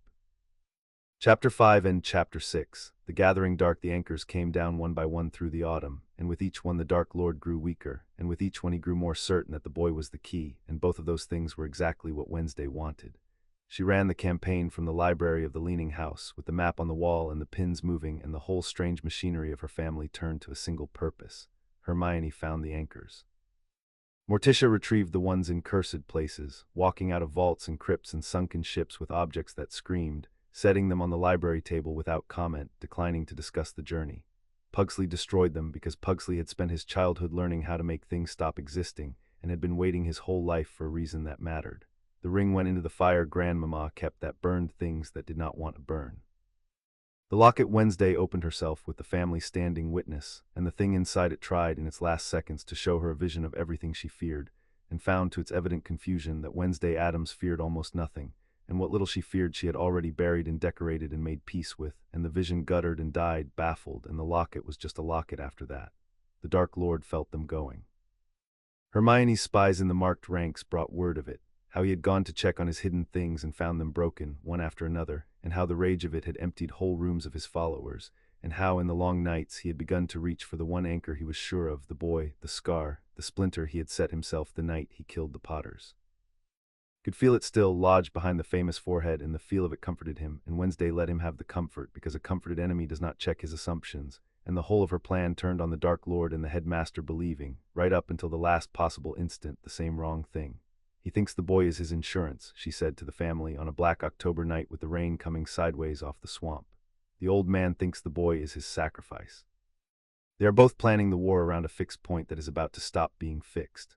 When we draw the splinter out of Harry alive, we do not announce it. We let them both keep believing the boy is the last anchor. And then at the end, in front of everyone, we show them that the thing they built their entire strategy upon has been gone for a week, and we watch two of the cleverest men who ever lived discover, at the same moment, that they planned their war around a corpse that declined to become one. She turned from the map. It is the cruelest thing I have ever designed. I am rather proud of it. Grandmama, is the circle ready? The circle has been ready for 300 years, said Grandmama. It is the boy I have been getting ready. Bring him down. It is time we took the hook out of him before the old man can think of a reason to want it left in. But the old man came first, because the old man always came first. It was the entire substance of him. He came to the Addams gate on a gray afternoon, alone, unarmed, an old wizard at the end of a long road, and Lurch let him in because Wednesday told Lurch to, and he stood in the long gallery under the portraits of the burned and the drowned and looked very tired and very kind and very much like a man who had come to ask a child to die. Miss Addams, Albus Dumbledore said, Harry, I think you know why I have come. I think you have known for some time. You always do. It is the most remarkable and the most inconvenient thing about you. He folded his long hands. I have come to tell Harry a truth I have carried for 18 years because the war is reaching its hinge and the time for him to carry it himself has come. There is a piece of Voldemort inside him. While it lives, he must die, said Wednesday. Yes, we know. We have known for a year, which is 11 months longer than you intended us to. Severus Snape came to us before he died and gave us everything, including the conversation in which you described the boy you raised as a pig for slaughter. So you may put down the gentle voice. It is wasted on a room that has already read the last page of you. She walked to the center of the gallery and turned to face him, hands folded, chin level, exactly as she had at 11 in his office, exactly as she had at 11 in the Great Hall. Say the rest. Say it plainly, the way your kind never does. You came to ask him to lie down and let the Dark Lord kill him, so that the splinter dies, so that you can win your war with the cheapest weapon you have ever fielded, which is one orphan's noble death. Say it. Dumbledore looked at her for a long moment, and the kindness in his face did not falter, but something behind it bowed. Yes, he said simply. That is what I came to ask. I will not dress it. You have earned the plain version, both of you. I believe Harry must walk to Voldemort and let himself be struck down, so that the fragment dies with no other life lost, and the war can be won. I believe it is the only way. I have believed it for 18 years, and I have wept over it for 18 years, and I have come today to ask a boy I love to die for a world that has given him almost nothing. His blue eyes went to Harry. I am sorry, Harry. I have no right to ask it. I am going to ask it anyway because I am responsible for more lives than yours, and that is the loneliest arithmetic there is, and I have been doing it alone for a very long time. The gallery was silent. The rain came sideways off the swamp, and Harry, the boy from the cupboard, 17 now and tall and quiet, stepped forward to stand beside the girl in black and answered for himself because he had spent 6 years learning that he was allowed to. No, Harry said. It was, he understood, the first time in his life he had said it to Albus Dumbledore. It came out steady. I spent 11 years being told I didn't matter and that I should make myself small and that the best thing I could do was be no trouble to anyone, and then she found me. He did not look at Wednesday. He didn't need to. She was the place. And she spent 6 years teaching me the opposite, that I matter, that I'm allowed to want to live. That being noble for someone who measured me for a coffin isn't courage, it's just the cupboard again with better lighting. You taught me to make myself small for the greater good. She taught me I'm allowed to take up space. I'm going to listen to her. He met the old man's eyes. I'm not going to die for you, Professor. I'm going to live and fight and win, and I'm going to do it without becoming the thing you spent 18 years growing. You don't get to spend me. Nobody does, not anymore. Is mine, said Wednesday very quietly into the silence after, and you do not get to spend him. You said it yourself 6 years ago in your office, dressed up as wisdom. People are not possessions. You were right, so stop trying to possess his death. It is the one thing of his you have been reaching for since before he could walk, and it is the one thing you will never ever get because it belongs to him and he has decided to keep it, and I have decided to help him. She let the words settle. There is another way, Headmaster. There has been another way the whole time. You simply never looked for it because looking for it would have meant admitting that the cheapest weapon is not always the only one, and you have built your entire life on being the man who does the necessary terrible thing.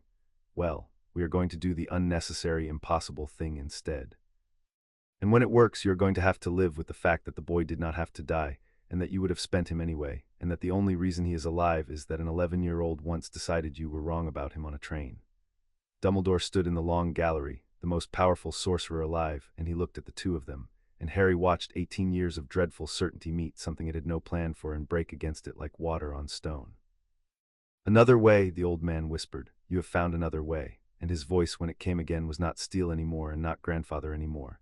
It was only old and tired and faintly, unbearably hopeful, the voice of a man who had carried a terrible arithmetic alone for so long that he had forgotten it could be set down. "Show me, please. I have wanted to be wrong about this for 18 years. I have never once let myself hope I might be. Show me I was wrong, and I will give you everything I have, and I will spend the rest of my life atoning for the version of me that walked through your gate today intending to ask a child to die." "Then come downstairs," said Wednesday, "and watch my family do the thing your whole world decided was impossible, and bring your phoenix. We may need something that knows how to rise from its own ashes before the night is through." They laid him in the circle at midnight, with the black candles burning and the family at the points and the rain on the stones overhead, and Wednesday knelt at his head and took his face in her cold hands and told him the truth, the way her mother told truths plainly, because a boy about to have a Dark Lord cut out of his skull deserved nothing less. "This is going to hurt more than anything ever has," she said. "I am not going to lie to you about it. I have never lied to you, and I am not going to start at the worst possible moment. The splinter is going to fight. It has lived in you 18 years, and it thinks it lives there by right, and when Grandmama opens the way and we reach in to draw it out, it is going to try to take a piece of you with it, because that is what they do. They do not leave a house without setting a fire." Her thumbs moved once across his cheekbones. "Your task is the hardest task there is. You are going to lie still and let us hurt you and not fight us and not fight it and trust that the hands in the wound are ours. You have spent your whole life with things reaching into you to take something. This is the first time the hands reaching in are going to be putting you back together instead of taking you apart. Let them, let me. Can you do that, Harry? Can you lie in the dark and let the people who love you save your life? With you," Harry said. "Always." "Always," she said, and bent and pressed her cold lips once to his forehead, over the scar, the way her mother had kissed her on a doorstep 6 years before, the kiss that burned the things that tried to take what was loved. "Then we begin. Grandmama, open the way." What followed Harry would never be able to describe, and Wednesday would never ask him to.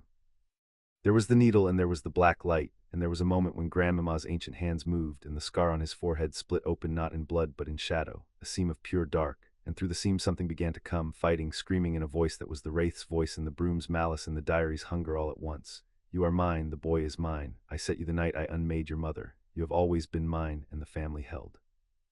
They held the points of the circle, and they held the wound open, and they held Harry down while the thing tore at him from the inside, and the candles screamed and went out and relit, and Gomez wept openly while he held his point and did not let go, and Morticia's voice never wavered from the old words, and Pugsley's huge gentle hands pinned Harry's shoulders to the stone, and Fester took a blast of the thing's malice full in the chest and laughed, and Lurch stood like a wall against the dark.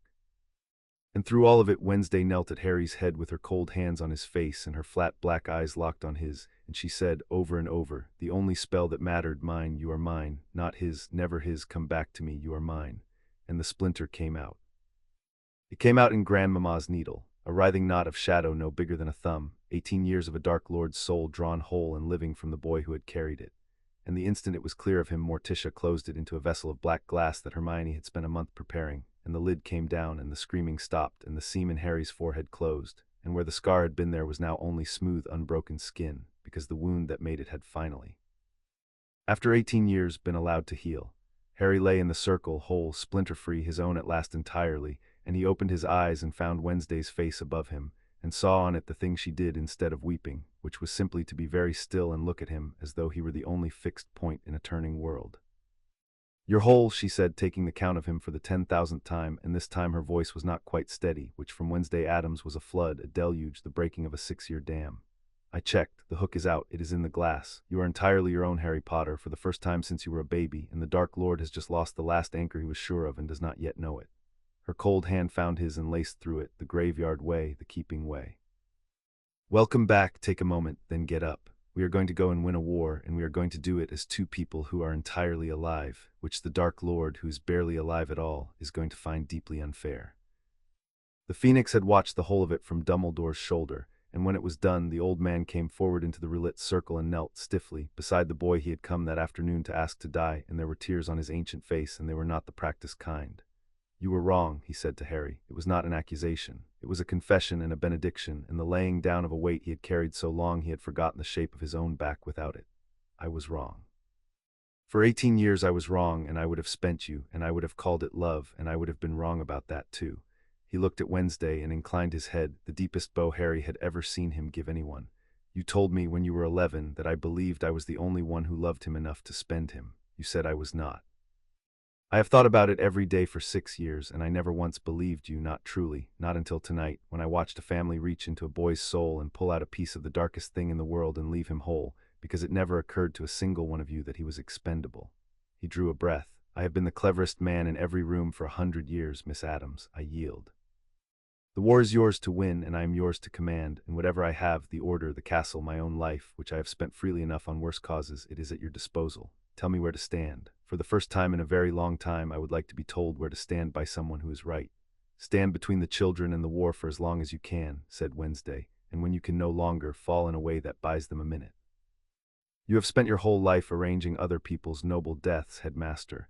You may, if you insist on dying, arrange your own, but not the boy's. The boy is keeping his. She rose and helped Harry to his feet, and the family gathered the black glass vessel and the needle and the spent candles, and above them the rain was easing, and somewhere out in the dark country the Dark Lord was reaching, in the long night, for an anchor that was no longer there, and finding, for the first time in his long flight from death, nothing at all. The Addams family went to war the way they did everything, which was together, out loud, and without asking anyone's permission.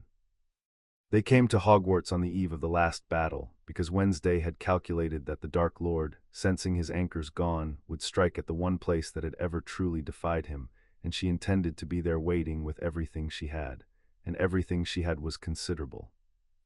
The black carriages came up the road to the castle in a line, and out of them stepped a family older than the ministry and stranger than the Dark Lord. Gomez with the old sword and a light in his eye that Harry had only ever seen at the most dangerous family occasions. Morticia in a gown that drank the torchlight and gave nothing back, who walked into the great hall and was regarded by the assembled order with the wariness owed to a natural disaster wearing perfume. Grandmamma with her trunk of terrible useful things, Pugsley with a satchel that ticked, festered, delighted, lurch, immense, thing, scouting ahead along the rafters of a castle that had not seen an Addams since one of them burned its library 300 years before. The castle remembered. Harry felt at the moment they crossed the threshold, the old stones stirring, the staircases settling into helpful configurations, the suits of armor turning to watch the family pass with something that on a building might have been hope. Wednesday had spoken kindly to this castle once when she was 11 and tired and no one else had bothered, and the castle had not forgotten, and now its true mistress had come home with her whole terrible clan, and it meant to be of use. They gathered the defenders in the great hall that night, the Order and the Addamses and the grown children of Wednesday's 6-year orbit, Hermione, fierce and exhausted and ready, Ron, the strategist, already moving pins on a map of the grounds, Neville, who had grown into something formidable. The whole circle of outcasts and odd ones and brave, unwanted children that a girl in black had been quietly gathering since she was 11, because it turned out that a thing that fierce, once it decided to protect you, kept finding more of you to protect. Dumbledore stood at the back, no longer at the head of the table, and did not mind, and offered his counsel when asked, and his silence the rest of the time, and the change in him was the most remarkable thing in a hall full of remarkable things. He will come at dawn, Wednesday told them all, standing at the front of the hall where 6 years before she had claimed a boy off the sorting stool. He will come with everything, because he has just discovered he is mortal again, and it has made him reckless, the way fear always does. He believes he can still win by killing Harry because he does not yet know the splinter is gone. We are going to let him keep believing it until the precise moment it will hurt him most. Hold the walls. Trust Ron's lines. Do not any of you try to be a hero. Heroes die, and I have grown fond of an unreasonable number of you, and I refuse to attend that many funerals in 1 week. Her flat black gaze swept the hall. The Dark Lord is coming here to spend a boy who has stopped being spendable on ground that loves him against a family that buries emperors. He has made the same mistake everyone makes. He has confused what is mine for something he is allowed to take. Get some sleep. In the morning we are going to correct him, the way we correct everyone permanently and in front of as many witnesses as possible. That night the family walked the castle, and the castle, which had not been truly happy in 1,000 years, leaned into them like the three-headed dog had leaned into Wednesday's cold hand. She led them through it, room by room, the way a general walks a field before a battle, and the old stones answered her. Staircases that had spent 1,000 years moving to inconvenient students now moved to position defenders, swinging defenders to the high ground before Ron had finished asking for it. The suits of armor came down off their plinths at a word from Morticia and arranged themselves at the doors, 200 empty knights standing sentinel. Peeves the poltergeist, who had terrorized the castle for centuries and feared nothing, took one look at Grandmama and decided with the unerring instinct of the truly chaotic that he wished to be on her side, and was promptly enlisted to drop a great many heavy things on a great many marked heads come dawn. This castle has been kept badly for 1,000 years, Wednesday observed, laying her hand on a wall that warmed under her palm. Loved as a school, never as a creature. It is old and it is tired and it has been waiting, the way the dog waited, for someone to notice it was lonely. I noticed when I was 11, it has not forgotten.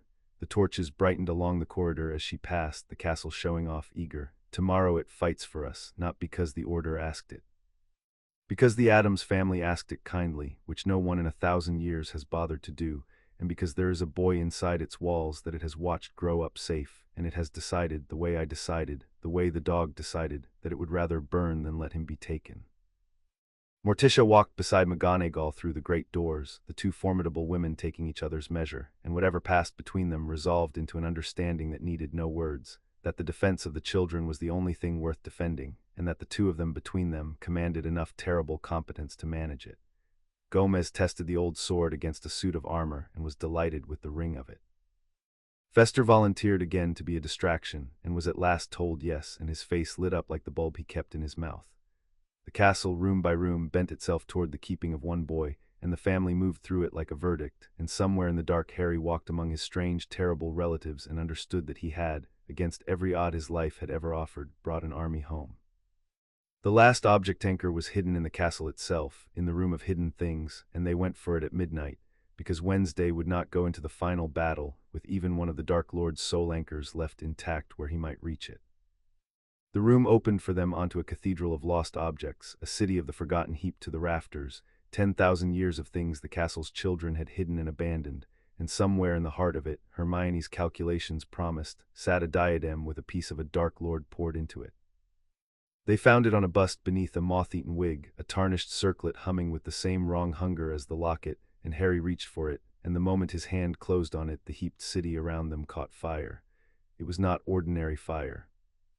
It rose in shapes, serpents and chimeras and great clawed things made of flame, fiendfire, cursed fire that fed on everything and could not be put out by any means the school knew, set by a follower of the Dark Lord who had been waiting in the room and who fled now, screaming, leaving the children to burn with the prize. "Do not run," Wednesday said in the flat, calm voice that had quieted a great hall, as the fire beasts reared over them and the heat came on like a wall. "Running is what it wants. Fire is like the devil's snare and the troll and the old man. It is only dangerous if you give it what it expects." She drew Harry behind her and faced the wall of living flame with her hands folded, and Harry felt her reach down into the old wordless Addams magic, the magic that was older than wands and older than fire. "I was raised in a house that burns things on purpose. My grandmother set me in a bonfire on my 4th birthday to see if I would take after cousin Lucretia.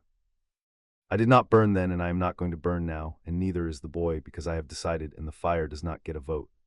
She lifted one cold hand, and the fire serpents bent toward her, and she looked at them as she had looked at the 3-headed dog, as she looked at everything that everyone else found frightening. "You are hungry. I understand hunger, but you have reached for a thing I am keeping, and you are going to learn the size of that mistake, the way everything does." What she did then Harry had no name for. She did not put the fire out, she turned it. The whole roaring cathedral of cursed flame bent away from the two of them and folded inward, drawn by her cold certainty toward the one thing in the room that deserved to burn, and the fiendfire poured itself over the tarnished diadem in Harry's hand, and the diadem shrieked, and the piece of the Dark Lord inside it screamed its last, and the cursed fire ate it whole, and then its purpose served, its hunger spent, guttered and died at Wednesday's feet like a hound called to heel. The room of hidden things smoked around them, the city of the forgotten reduced to ash, and in the silence after, the diadem fell from Harry's hand in 2 clean halves, dead, ordinary, harmless. "Another anchor gone," said Wednesday in the smoking dark. "Only the snake remains now, and the snake he keeps close, which means the snake comes to us tomorrow, which is convenient because it saves us the trip." She took Harry's hand and counted his pulse and looked him over for burns and found none. "You held the prize in the fire and did not let go and did not panic. In September, 6 years ago, you could not light a candle. Tonight you stood in a cathedral of cursed flame holding a Dark Lord's soul and trusted me to turn the fire. I want you to remember tomorrow, when the whole world is watching, exactly how far you have come from the cupboard, because the Dark Lord is going to look at you and see the frightened boy he marked as a baby, and he is going to be 18 years out of date, and you are going to show him." They did not sleep, most of them, on the last night. Ron moved his pins on the map until the lines were as right as lines could be made, and then he sat with Hermione in the firelight of the great hall and held her hand and said nothing. Two children who had crossed a chessboard together 6 years before and were about to cross a worse one. Neville sharpened a blade and checked the wards. The whole long orbit of outcasts and odd ones that Wednesday had been gathering since she was 11 sat together in the dark, afraid and ready, kept. And in a side chamber off the hall the family sat close, the way they always sat, and Gomez wept and Morticia let him, and Grandmamma dozed with the black glass vessel in her lap, and Pugsley cleaned the things in his ticking satchel with enormous gentle care, and Harry sat among them as one of them, the boy with his name burned into a chair 400 miles away, and Morticia reached over and took his face in her cold hands as she had the first Christmas. "Whatever happens tomorrow," she said plainly as she said everything, "you are ours, and you have been ours since my daughter wrote home from a train, and nothing the Dark Lord does on that field can change it, because it was never his to change. He thinks he is coming to spend the last anchor of his immortality. He is coming instead to a place that loves a boy out loud, and that is the one weapon his whole long flight from death never learned to counter, because you cannot run from love into a smaller room, it simply follows you and waits." She pressed her cold lips to his forehead over the unmarked skin where the scar had been. "Be brave tomorrow, then come home. Your father has a wedding to throw, and he will be unbearable if you make him cancel the caterers."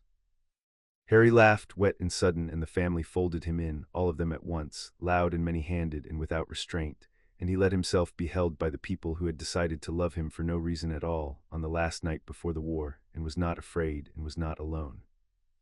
Dumbledore found them in the hour before the false dawn, in a window embrasure overlooking the dark grounds, and he came without his usual quiet theater, an old man walking up to two children he had wronged with nothing left in his hands.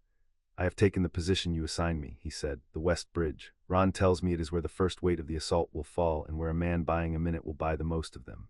It is a good place to be told to stand. Thank you for telling me honestly." He looked out at the grounds a while. "I have been thinking about Severus. He died so that the boy could be spent well, and instead his memories came to the one person who would spend the boy not at all. I think he would have preferred your use of them to mine. I think, at the very end, he would have been glad to be the instrument of the version of this war in which the child lives. I was never able to give him that, you were. I find I am grateful in the strange way one is grateful to be relieved of a sin one has carried so long one mistook it for a spine." Wednesday studied him in the dark as she studied everyone, taking the measure of what was left. "You spent your whole life doing the necessary terrible thing," she said. "It is a kind of addiction. The necessary terrible thing makes you feel like the only adult in a world of children, and that feeling is so warm that after a while you start reaching for the terrible thing first, before you have checked whether it is necessary, because the warmth is what you are really after." She folded her hands. "You never checked, headmaster. For 18 years you never once sat down and seriously looked for another way, because another way would have meant you were not the only one who could bear the weight, and you had built your whole self around being the one who bears it. That is your sin, not that you were cruel. You were not cruel, it is that you were lonely, and you let your loneliness make a child's coffin, and you called it wisdom." The old man bowed his head. "Yes," he said, "that is exactly right. It is the truest and worst thing anyone has ever said to me, and I have been waiting 80 years for someone to be unkind enough to say it." He looked up, and his blue eyes were wet and steady. "I cannot undo it. I can only stand on the West Bridge and buy the minute, and be glad in the buying that the minute goes to a war I no longer command, run by a girl who was right about the boy when she was 11 and I was 110. If I die well tonight, Miss Addams, it will be the first genuinely selfless thing I have done in a very long time, and I would not have had the chance to do it if you had not walked through my plan like a door and shown me it was made of paper." Harry had said nothing through all of it. Now he spoke, and his voice was quiet, and it held no cruelty, which was its own kind of weight. "I'm not going to forgive you tonight," Harry said. "I want to be honest about that because you taught me honesty even while you were lying to me about the most important thing in my life, and I've decided to keep the good lesson and throw the rest back at you." He looked at the old man. "But I'm not going to hate you tonight either. Hating you is what the cupboard taught me to do with people who hurt me, and I unlearned the cupboard. So here's what I've got instead. Go stand on your bridge, buy your minute. And if you live, come to the wedding and stand at the back, and watch a boy you raised for slaughter get married to the girl who refused to let you, and understand that every good thing at that wedding happened because someone decided you were wrong. That's not forgiveness. It's something I think you'll find harder to carry, which is why I'm giving it to you." For a moment the most powerful sorcerer alive could not speak. He inclined his head, the deep bow again, and when he rose there was something in his ruined kind old face that had not been there in a century, which was peace, the terrible, costly peace of a man finally relieved of the duty of being right. "I will stand at the back," Albus Dumbledore said, "and I will watch, and I will understand. It is more mercy than I came to this house deserving." And to go and stopped and added to Wednesday very quietly, When you were 11, you told me I had made a single mistake and that you would tell me what it was so I could lie awake thinking about it. I have lain awake for 6 years. Tonight I think I will finally sleep, even knowing what comes at dawn, because I have at last met the thing I spent my whole life pretending did not exist, a love that would not be reasoned in spending what it loved. Good night, Miss Addams. Good night, Harry. Whatever the morning brings, I am glad I lived to be outmatched by you. It is the best thing that has happened to me in 80 years. He went down to the West Bridge to wait for the dawn and the weight of the assault, and Harry and Wednesday watched him go, an old man walking lighter than he had in a century toward a place where a minute might be bought, and Wednesday said after a while in the flat voice she used for the truest things, "He will die on that bridge. He has decided to." It is the only death in this war that anyone has chosen freely, and I find I do not begrudge it to him, because a man who spends his whole life arranging the deaths of others has earned the right to arrange, at last, only his own. She took Harry's hand. "Come. There is one more place I want to be before the dawn, and one more thing I want to play you, and then the morning can have us because we will be ready for it."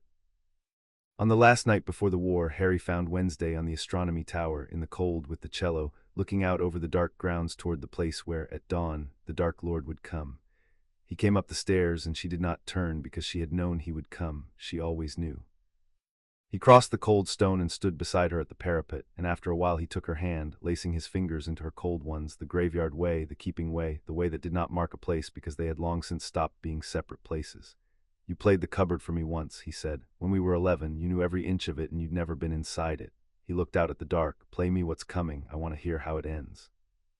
She lifted the bow and played, and it was not a dirge, and it was not the warm, unresolved thing she had played at the end of their first year. It was something new, low and strong and climbing, and it built and built and did not break, and at the top of it, where another composer would have put grief, Wednesday Addams put something that had no name in any language Harry knew but that he recognized anyway, because he had been learning to read her music for 6 years and was fluent now, entirely fluent, and the thing at the top of the music was the two of them alive on the far side of the war. With a grave that would wait 100 years and a wedding a weeping father had been planning since they were 13, and a whole long life that no old man and no immortal coward was going to be permitted to spend. She let the last note hang, unbroken, and set down the bow and turned to him in the dark. "That is how it ends," she said. "I have decided. I have been right about you since the train, and I am going to be right about you tomorrow. And the day after that we are going to go home and let my father throw the wedding he has been rehearsing for 4 years, and you are going to be too thin at it, and he is going to weep, and it's going to be the happiest funeral this family has ever almost had." She reached up and laid her cold hand against his face, over the place where the scar had been and was not any more, smooth and healed and his own. "Tomorrow the whole world is going to watch what happens when something old and hungry tries to take a thing the Addams family has decided to keep. Stay beside me. Do exactly what we have practiced 10,000 times. And when it is over, we are going to walk off that field together, both of us alive, and have breakfast, which I have wanted to do since I was 11, and which is going to be the most subversive thing anyone has ever done on a battlefield." "With you," Harry said, and pressed her cold hand against his unmarked forehead, and held it there, and below them the dark grounds waited, and far out beyond the wards the Dark Lord was coming with everything he had, reaching for an anchor that wasn't there, marching to spend a boy who had decided at last and forever that he belonged to no one but the family that had kept him and the girl who had claimed him off a sorting stool before the hat could speak. "Always," said Wednesday Addams, and they stood together on the tower in the cold, two outsiders grown into the most dangerous and devoted thing the war had ever faced, and waited for the dawn. Chapter 6 and Chapter 7. The pair the Dark Lord came at dawn, as Wednesday had promised, and he came with everything, and the first thing the defenders saw of him was his army filling the grounds like a stain spreading across the gray morning. They came out of the tree line and across the dark lawns, masked wizards in their hundreds, and the marked and the cruel and worse things that had been promised the world if they served, giants and the shambling dead, and a wall of gray hooded shapes that drank the warmth out of the dawn as they passed. And at the center of it, walking unhurried, came the thing that had tried to kill Harry as a baby and again as a child of 11, white and snake-faced and barely alive, with a great snake coiling at his heels, certain after a long flight from death that he had come at last to the place where he would secure himself forever. His voice fell over the castle without his raising it, magnified, intimate, pitched to fright. "Give me Harry Potter," said Lord Voldemort, "and no one else need die. I have no quarrel with the children of this school, nor with the strange old family that has chosen to shelter my enemy. Give me the boy. He carries something of mine, and I have come to collect it. Send him out to me, and I will be merciful. Keep him from me, and I will take this castle apart stone by stone, and everyone in it, and I will find him in the rubble, and it will be slower, and it will be worse. You have until the sun clears the hills." On the walls, the defenders held their breath and waited to see what the famous boy would do. What the famous boy did was step up onto the battlement where the whole army could see him, beside the girl in black who had never once in 6 years been anywhere else, and call back in a voice that did not shake, "You're 18 years out of date." The sun cleared the hills, and the war began, and it began everywhere at once. The Dark Lord's host broke against the castle like a black sea, and the castle answered. 200 suits of armor met them at the doors. The staircases swung defenders to the high ground and dropped attackers into nothing. Peeves rained 4 centuries of accumulated heavy objects on the marked heads below with a glee that bordered on the religious. And through it the Addams family moved like a verdict delivered in person, and the war learned, the way the troll and the wraith and the headmaster had learned, the size of the mistake it had made. Gomez Addams met the first wave on the great stair with the old sword and a light in his eye, and he was beautiful and terrible, a man who had waited his whole life for an occasion this dangerous and was determined to enjoy it. Morticia walked the corridors, and the things that came at her simply ceased to come, curses guttering and dying in the air around her the way they died around her daughter, and the marked men who saw her face decided, one after another, that they had business elsewhere. Grandmama held a doorway alone and made it the most regretted doorway in Britain. Fester was, at last and gloriously, a distraction on purpose, wading into the giants with a quantity of black powder and a laugh that echoed off the mountains. Lurch stood at the gate like a wall that had decided to have opinions, and Pugsley, gentle, enormous Pugsley, opened his ticking satchel and reminded the world why a child who builds bombs for fun is a thing you should never give a reason. Harry and Wednesday fought through the heart of it, back to back, the way they had practiced 10,000 times, the way they did everything. He no longer needed a wand. He drew fire out of the place under his ribs that a girl had taught him to fill on the floor of a disused classroom, and he threw it in sheets that cleared courtyards. She fought the Addams way, making herself a thing that curses declined to land on, while the castle itself turned against her enemies, and where the two of them passed, the Dark Lord's line broke and did not reform. They were not heroes. Heroes, Wednesday had said, die. They were something better and more frightening, a pair that could not be separated, covering each other's blind side, trading the lid without a word, 2 outsiders grown into the deadliest devoted thing the war had ever faced. Left, she said, and he turned left without looking, and the curse meant for his spine met his fire instead. The bridge, he said, and she glanced west, and her flat face did the thing it did instead of grief. The gray hooded shapes came up out of the army in a tide of cold, and where they passed the morning froze, and the defenders' courage went out of them like candles in a wind, and the first of the inner walls began to buckle, because there is no spell taught at any school that truly stops despair when it comes in its hundreds. Harry felt the cold reach the wall, felt the joy go gray in the men beside him, felt the old childhood weight come back, the cupboard weight, the you don't matter weight, the despair these things fed on and spread. And he understood, watching the defenders fold, that this was the war the Dark Lord had always fought, the war of fear, the same weapon the wraith had used on a broom, and the old man had used with a cloak, the leverage of despair against people who had been taught to make themselves small. So he did the thing she had taught him in front of all of them, where the whole wall could see. He stepped into the cold, and he reached down into the place under his ribs, and he did not push out fire this time. He pushed out the other thing, the thing the fire was only ever a shape of, the whole enormous fact of being loved out loud by a family that had decided to keep him, and it came out of him not as a weapon but as warmth, a great spreading warmth that rolled down the wall and into the frozen men and gave them back their candles one by one. The gray shapes recoiled from it, shrieking the way Quirrell had recoiled, the way the wraith had recoiled, because a thing that feeds on despair cannot abide the company of someone who is genuinely, unbearably kept. Where Harry's warmth touched the hooded tide, it broke, and the defenders rose up out of the cold with their courage returned, and a boy at the center of the wall blazing like a hearth, and the line held. That is new, Wednesday observed beside him, fighting off 3 masked wizards without appearing to hurry. You used to only be able to burn things, now you can warm them. I find I approve. Do it again at the north wall, it is folding. Across the grounds the giants came on, and Fester met them, delighted, a small, bald, glowing man wading into things 40 feet tall with a quantity of black powder and the joy of a child who has finally been told yes. Gomez fought up the great stair with the old sword singing, beautiful and terrible, parrying a curse and lighting a cigar in the same motion, weeping with the sheer romance of a battle this dangerous. Lurch stood in the broken gate, and the things that tried to come through it discovered that the gate now had opinions and very strong arms and a great deal of patience that had just run out. And Morticia walked the inner court in her gown that drank the light, and the marked men who came at her simply stopped coming, their curses dying in the air around her, until the bravest of them looked into her dark eyes and saw what was waiting there and decided abruptly that the Dark Lord did not pay enough. It was not a tide of heroes. Wednesday had forbidden heroes.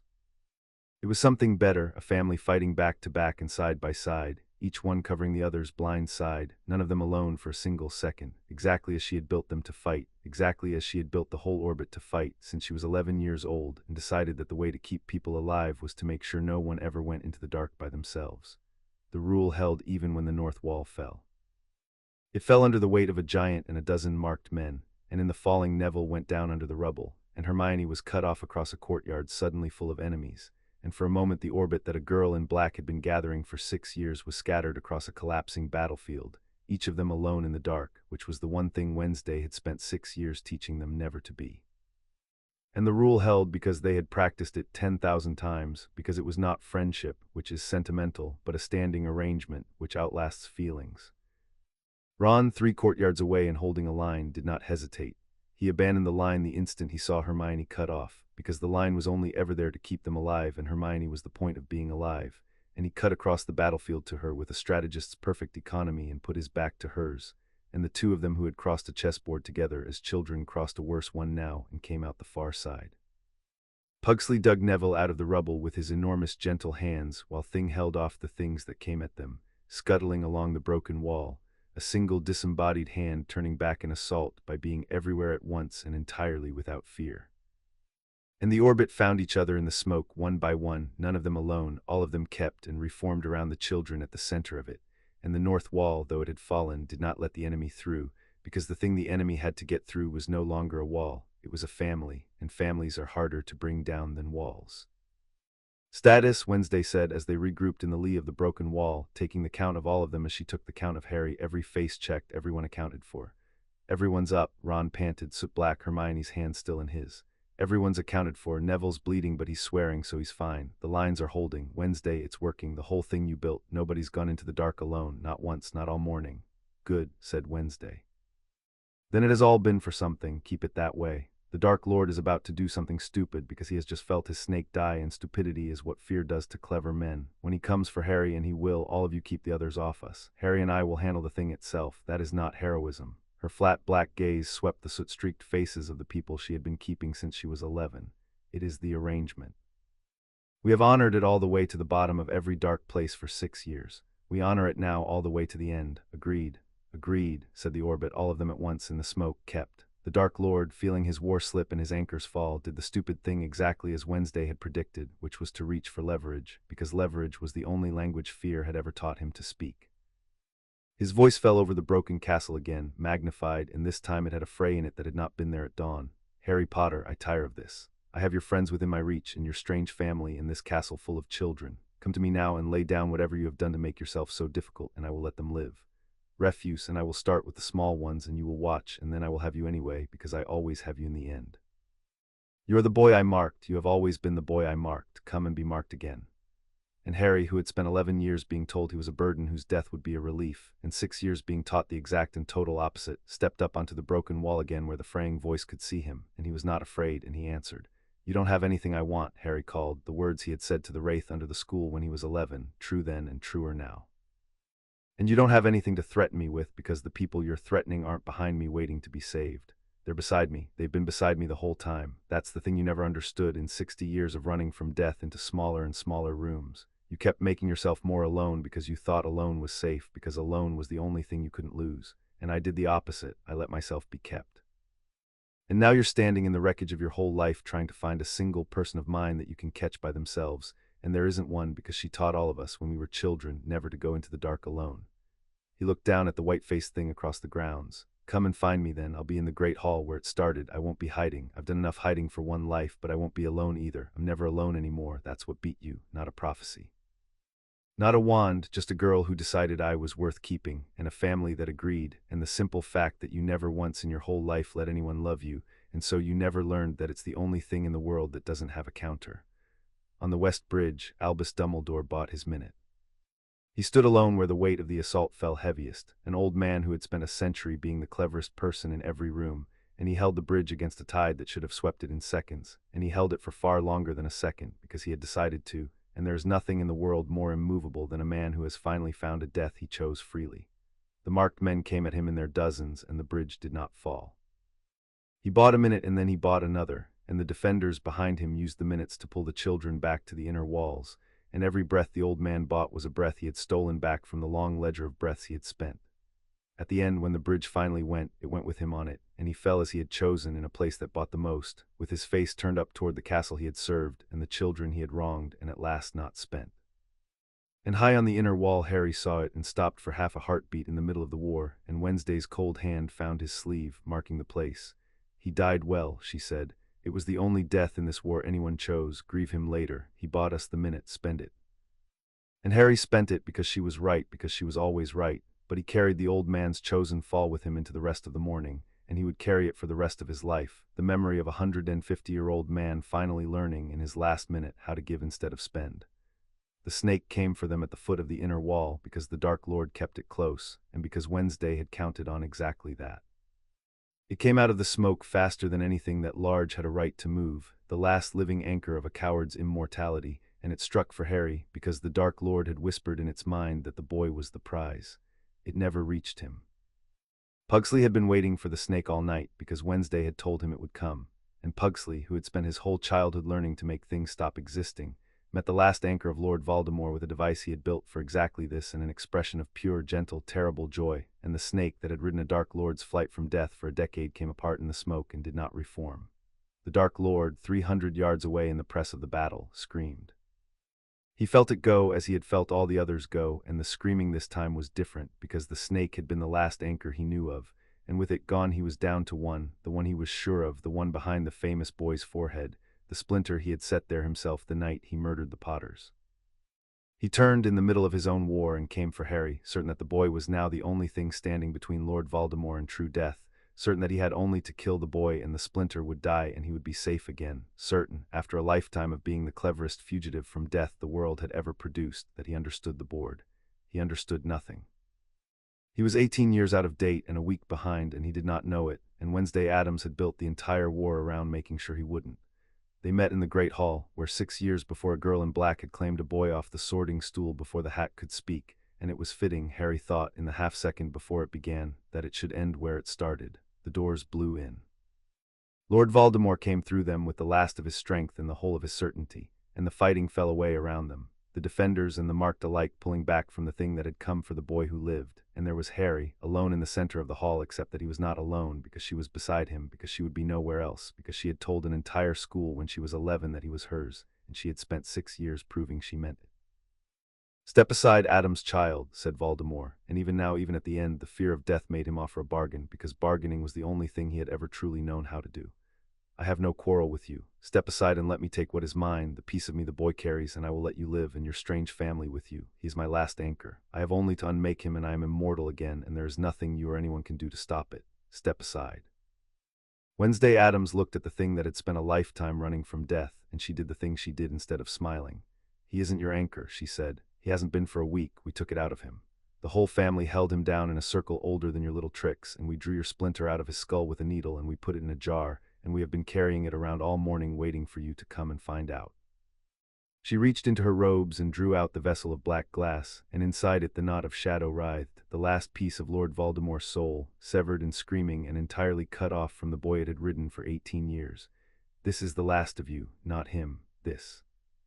And you have just spent your entire war and your entire army and your entire immortality marching across a battlefield to kill a boy who stopped being the thing you needed 7 days ago, because it never once occurred to you in your whole long flight from death that anyone would love a child enough to find another way." She held the jar up into the gray light, and the thing inside it shrieked. "You came here to spend him. Everyone always does. The old man, the war, history, you. And every single one of you made the same mistake, which is the only mistake that has ever mattered. You confused what is mine for something you were allowed to take." Voldemort's face, what was left of it, came apart into something Harry had never seen there before, and it took him a moment to recognize it, because it did not belong on that face at all. It was terror. The thing that had organized its entire existence around the fear of death was looking, at last, at its own. "Kill Them," Voldemort screamed to an army that was already breaking, and he raised his wand at Harry, the killing curse on his lips, the green light gathering, 18 years of patience and murder and flight collapsing into one last desperate strike at the boy he still, even now, even knowing, could not stop believing was the answer. And Harry Potter, the boy from the cupboard, did not flinch, because he had spent 6 years unlearning how to make himself small, and because the girl beside him had taught him the only thing that mattered, which was that he was allowed to take up space in the world and refuse to be spent. They moved together. They had always moved together. Harry stepped into the green light and reached down into the place under his ribs, the place that had been empty his whole childhood and was full now, full of a family that loved him out loud and a grave with his name on it, and a chair with his name burned into the back and 6 years of being chosen and kept and wanted. And he pushed all of it out through his skin the way she'd taught him on the floor of a disused classroom. Not a spell, not a wand, just the whole enormous fact of being loved. And the killing curse met it and could not pass, the way it had not passed when his mother died, the way it had not passed when Quirrell burned, because there is an old magic, older than wands, older than the Dark Lord's tricks, and it is the simplest and most terrible magic there is, and it cannot be cast by anyone who is alone. And Wednesday, beside him, did the other half, the half that was hers, the half her family had carried for 400 years. She did not fear death. She had been raised to keep it like a garden. She had a grave waiting at home decorated and ready, and she had made her peace with it before she could read. And she took all of that, the whole unafraid weight of a girl who had been taught that a thing you do not fear cannot be used to make you do anything, and she turned it on the thing in the black glass, and on the white-faced thing across the hall, and she said the word she had said to it in a chamber under the school when they were 11, the word she had been saying for 6 years, the only word that had ever been able to make the Dark Lord afraid. "Mine," said Wednesday Addams. "He is mine, and you do not get to spend him, and now you are going to do the one thing in all the world you have spent your whole life refusing to do." She closed her cold hand around the black glass vessel, and the unafraid weight of her poured into it, and the splinter inside screamed its last.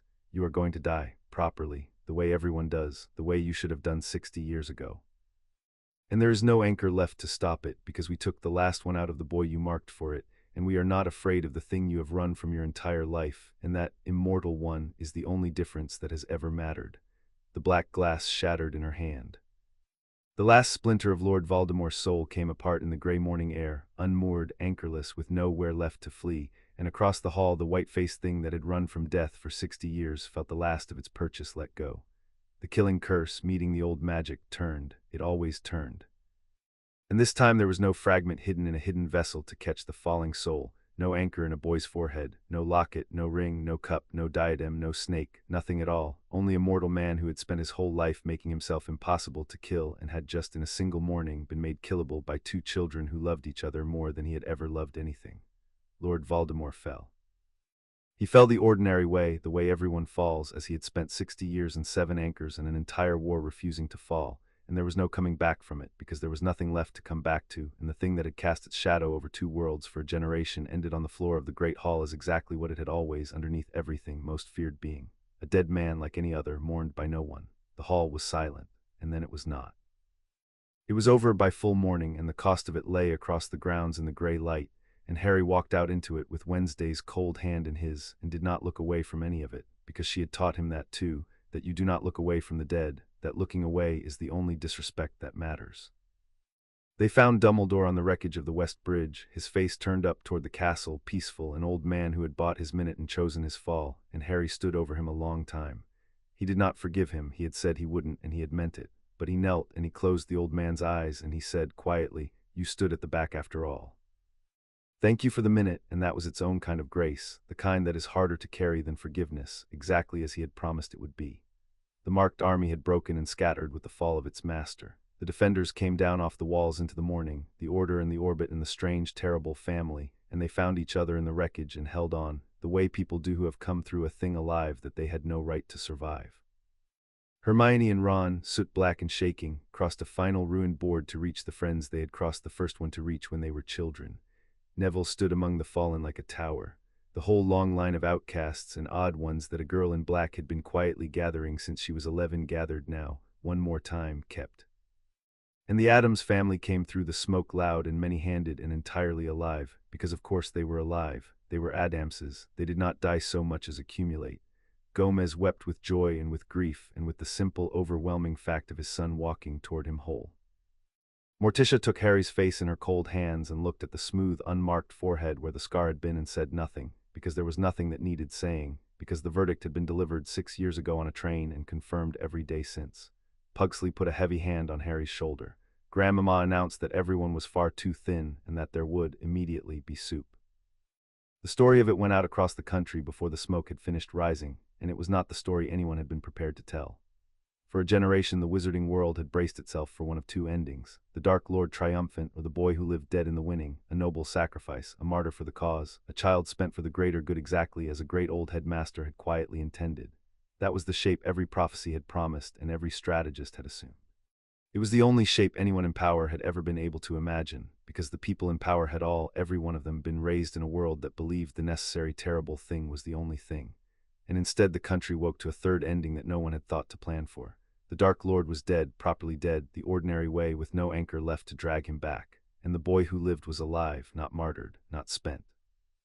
Alive and whole and standing in the wreckage of the great hall with a girl in black at his shoulder and a smooth unmarked forehead where the famous scar had been, because an old family that the ministry had kept out for 300 years had walked into the war and done the one thing the cleverest men of 2 generations had decided was impossible, which was to refuse to spend the child and find another way and make it work. It changed something, that ending. It changed it slowly, the way the deepest things change, but it changed. For a long time afterward, when the wizarding world reached, in its old reflexive way, for the necessary terrible thing, for the sacrifice, for the child who could be spent because spending him was easier than thinking, someone would remember the morning the Addams family had said no and had been right, and the reaching would falter. A whole civilization had been shown, on the worst morning of its war, that the cheapest weapon is not always the only one, and that the people who tell you a child must die for the greater good have, more often than they will ever admit, simply failed to look for the door that a family standing in the light would have found. But that was the country's story, and the country could keep it. The people in the wreckage had a smaller and more important one. They counted the cost the way you count it after, slowly, by name, refusing to look away, because looking away is the only disrespect that matters. They were dead, and they were carried in and laid in the hall with their faces uncovered and their names spoken, and the living moved among them and did the terrible necessary work of grief. The real kind, the earned kind, not the kind a headmaster does in his head with a long ledger, but the kind people do with their hands, washing a friend's face, closing a friend's eyes, sitting with a body so that it is not alone, because no one Wednesday Addams had ever went into any dark alone. Not even the last one. Morticia and McGonagall walked the hall together, the 2 formidable women who had defended the castle between them, and they tended the wounded and ordered the chaos and spoke quietly of what came next, and an understanding passed between them that would outlast the war. That the keeping of children was the only cause worth the name, and that they had between them done it, and that the doing of it had cost exactly as much as such things always cost, and not one life more than it had to, which was the whole victory, the only victory, the one the strategists never counted. The small Muggle-born girl from the village called Little Hangleton was there, brought to safety behind the walls with the other rescued ones, and she found Harry in the hall and looked up at the tall boy who had appeared in her lane like weather, and Wednesday crouched in front of her as she had crouched before a crying girl in a flooded bathroom when she was 11, and said, "I told you the dark was on your side now. It kept its promise. So did I go and find your mother. The wrongness is gone, all of it, for good this time, and you get to grow up, which is the most ordinary and the most enormous thing there is." And the girl flung her arms around Wednesday's neck, which almost no one had ever done and lived to remember fondly, and Wednesday permitted it, which was, from her, a coronation. Grandmama made soup, of course, in an enormous pot in the wrecked kitchens, and fed the defenders and the rescued and the grieving, and no one asked what was in it, and everyone afterward felt better in ways they could not explain, their cuts knitting faster and their nightmares arriving softer, because Addams' soup was, like everything the family did, a kindness with a great deal of menace in it, and exactly the right thing all along. And Harry moved through all of it as one of them, the boy from the cupboard, no longer a stain to be scrubbed, no longer a symbol on a poster, no longer an anchor or a weapon or a sacrifice, just a tall, quiet young man with an unmarked forehead helping carry the wounded and speak the names of the dead, kept by a family that loved him out loud and a girl who had never once let him go, and somewhere underneath the grief and the exhaustion there was a thing he had no word for. The same thing he had had no word for on a train 6 years before, except that now he knew its name, because she had taught it to him slowly over 6 years as she taught him everything, and the name of it was home. That evening, when the dead had been carried in and the living had been counted and the long gray day had finally turned toward dark, Harry found Wednesday on the astronomy tower in the cold with the cello and the dead rose, which she had carried through the whole war in the lining of her robe and now set on the parapet where the last light could reach it. She did not turn when he came up the stairs. She had known he would come. She always knew. He crossed the cold stone and stood beside her, and he took her hand, lacing his fingers into her cold ones, the graveyard way, the keeping way, and for a while neither of them said anything at all, 2 outsiders on a tower above a castle that had survived, alive, both of them, exactly as she had promised when they were 11. She drew the slim black book from her robe, the list, the one she had started the first night in a firelit common room, and she opened it to the long page, the one with all the names of the people who had ever wronged the people she had decided to keep, and Harry watched her draw a single clean line through the whole of it, every name at once, top to bottom, and close the book. "It's done," she said. "The list is closed. There is no one left on it who can reach you. I have been keeping it for 6 years, and I find I am rather glad to be finished with it. A short list is the only kind worth keeping, and the shortest of all is an empty one." She put the book away and picked up the bow. "I told you on the first night that I keep what is mine forever. I have kept you. Through a troll and a dog in a dark beneath the school, through an old man's whole long plan, through a war that came to spend you and went home with nothing, I kept you. I am going to go on keeping you for 100 years, in a house with a window that faces the swamp, until they lay us in 2 graves side by side that my mother dug before either of us could read, and even then I am going to be extremely difficult to the management until they let me haunt the next thing beside you, because I do not stop keeping a thing simply because we have both stopped breathing. That is the difference between my family and everyone else's. We do not even let death spend what we have decided to keep." Harry looked at her in the last of the light, the girl who had claimed him off a sorting stool before the hat could speak, the most certain thing he had ever known, and he did the thing she had taught him to do, which was to take up space in the world and say the true thing without making himself small. "You're not afraid of me," he said, the old exchange, the first one, the one from the train. "No," said Wednesday Addams. "Should I be?" "No," Harry said, "that's the problem with everyone else."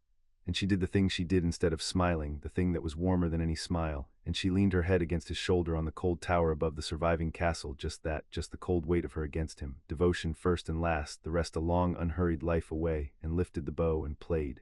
It was not a dirge. It was the thing she had been promising him since the end of their first year, the low, warm, climbing thing that had never resolved. And it resolved now at last at the top, into the two of them alive on the far side of everything, with a grave that would wait 100 years and a wedding a weeping father was already, somewhere below them in the wreckage, beginning again to plan. "Come home, Harry," she said, when the last note had finally found its resolution and hung, complete in the dark. "We won. Now we do the most subversive thing anyone has ever done after a war. We go home, and we have breakfast, and we let ourselves be loved out loud for the rest of our lives, and we make the whole world that wanted to spend you watch us refuse." She rose and lifted the cello and held out her cold hand to him in the dark, the way she had held out a dead rose on the first night, as she had held out her hand to a crying girl in a flooded bathroom, as she had reached for him 1,000 times across 6 years and would reach for him 10,000 more. "You'll do," she said. "You always did, from the first 11 seconds. Now come down off this tower, husband-to-be. My family is waiting, and they have soup, and you are far too thin, and they have decided to love you forever, and there is not a single thing in this world or under it that frightens any of us enough to ever let you go." Harry took her hand. "With you," he said. "Always," said Wednesday Addams, and the two of them went down together off the tower into the dark, and the smoke and the loud many-handed love of a family older and stranger and far kinder, in its terrible way, than anything the world had ever managed to send against them. And behind them the castle settled towards sleep, content at last, having kept what it set out to keep, and the dead rose lay on the parapet in the last of the light, exactly as it had always been. Already through the worst that could happen to it, and still there, and still theirs, and not going anywhere at all. Chapter 7 End.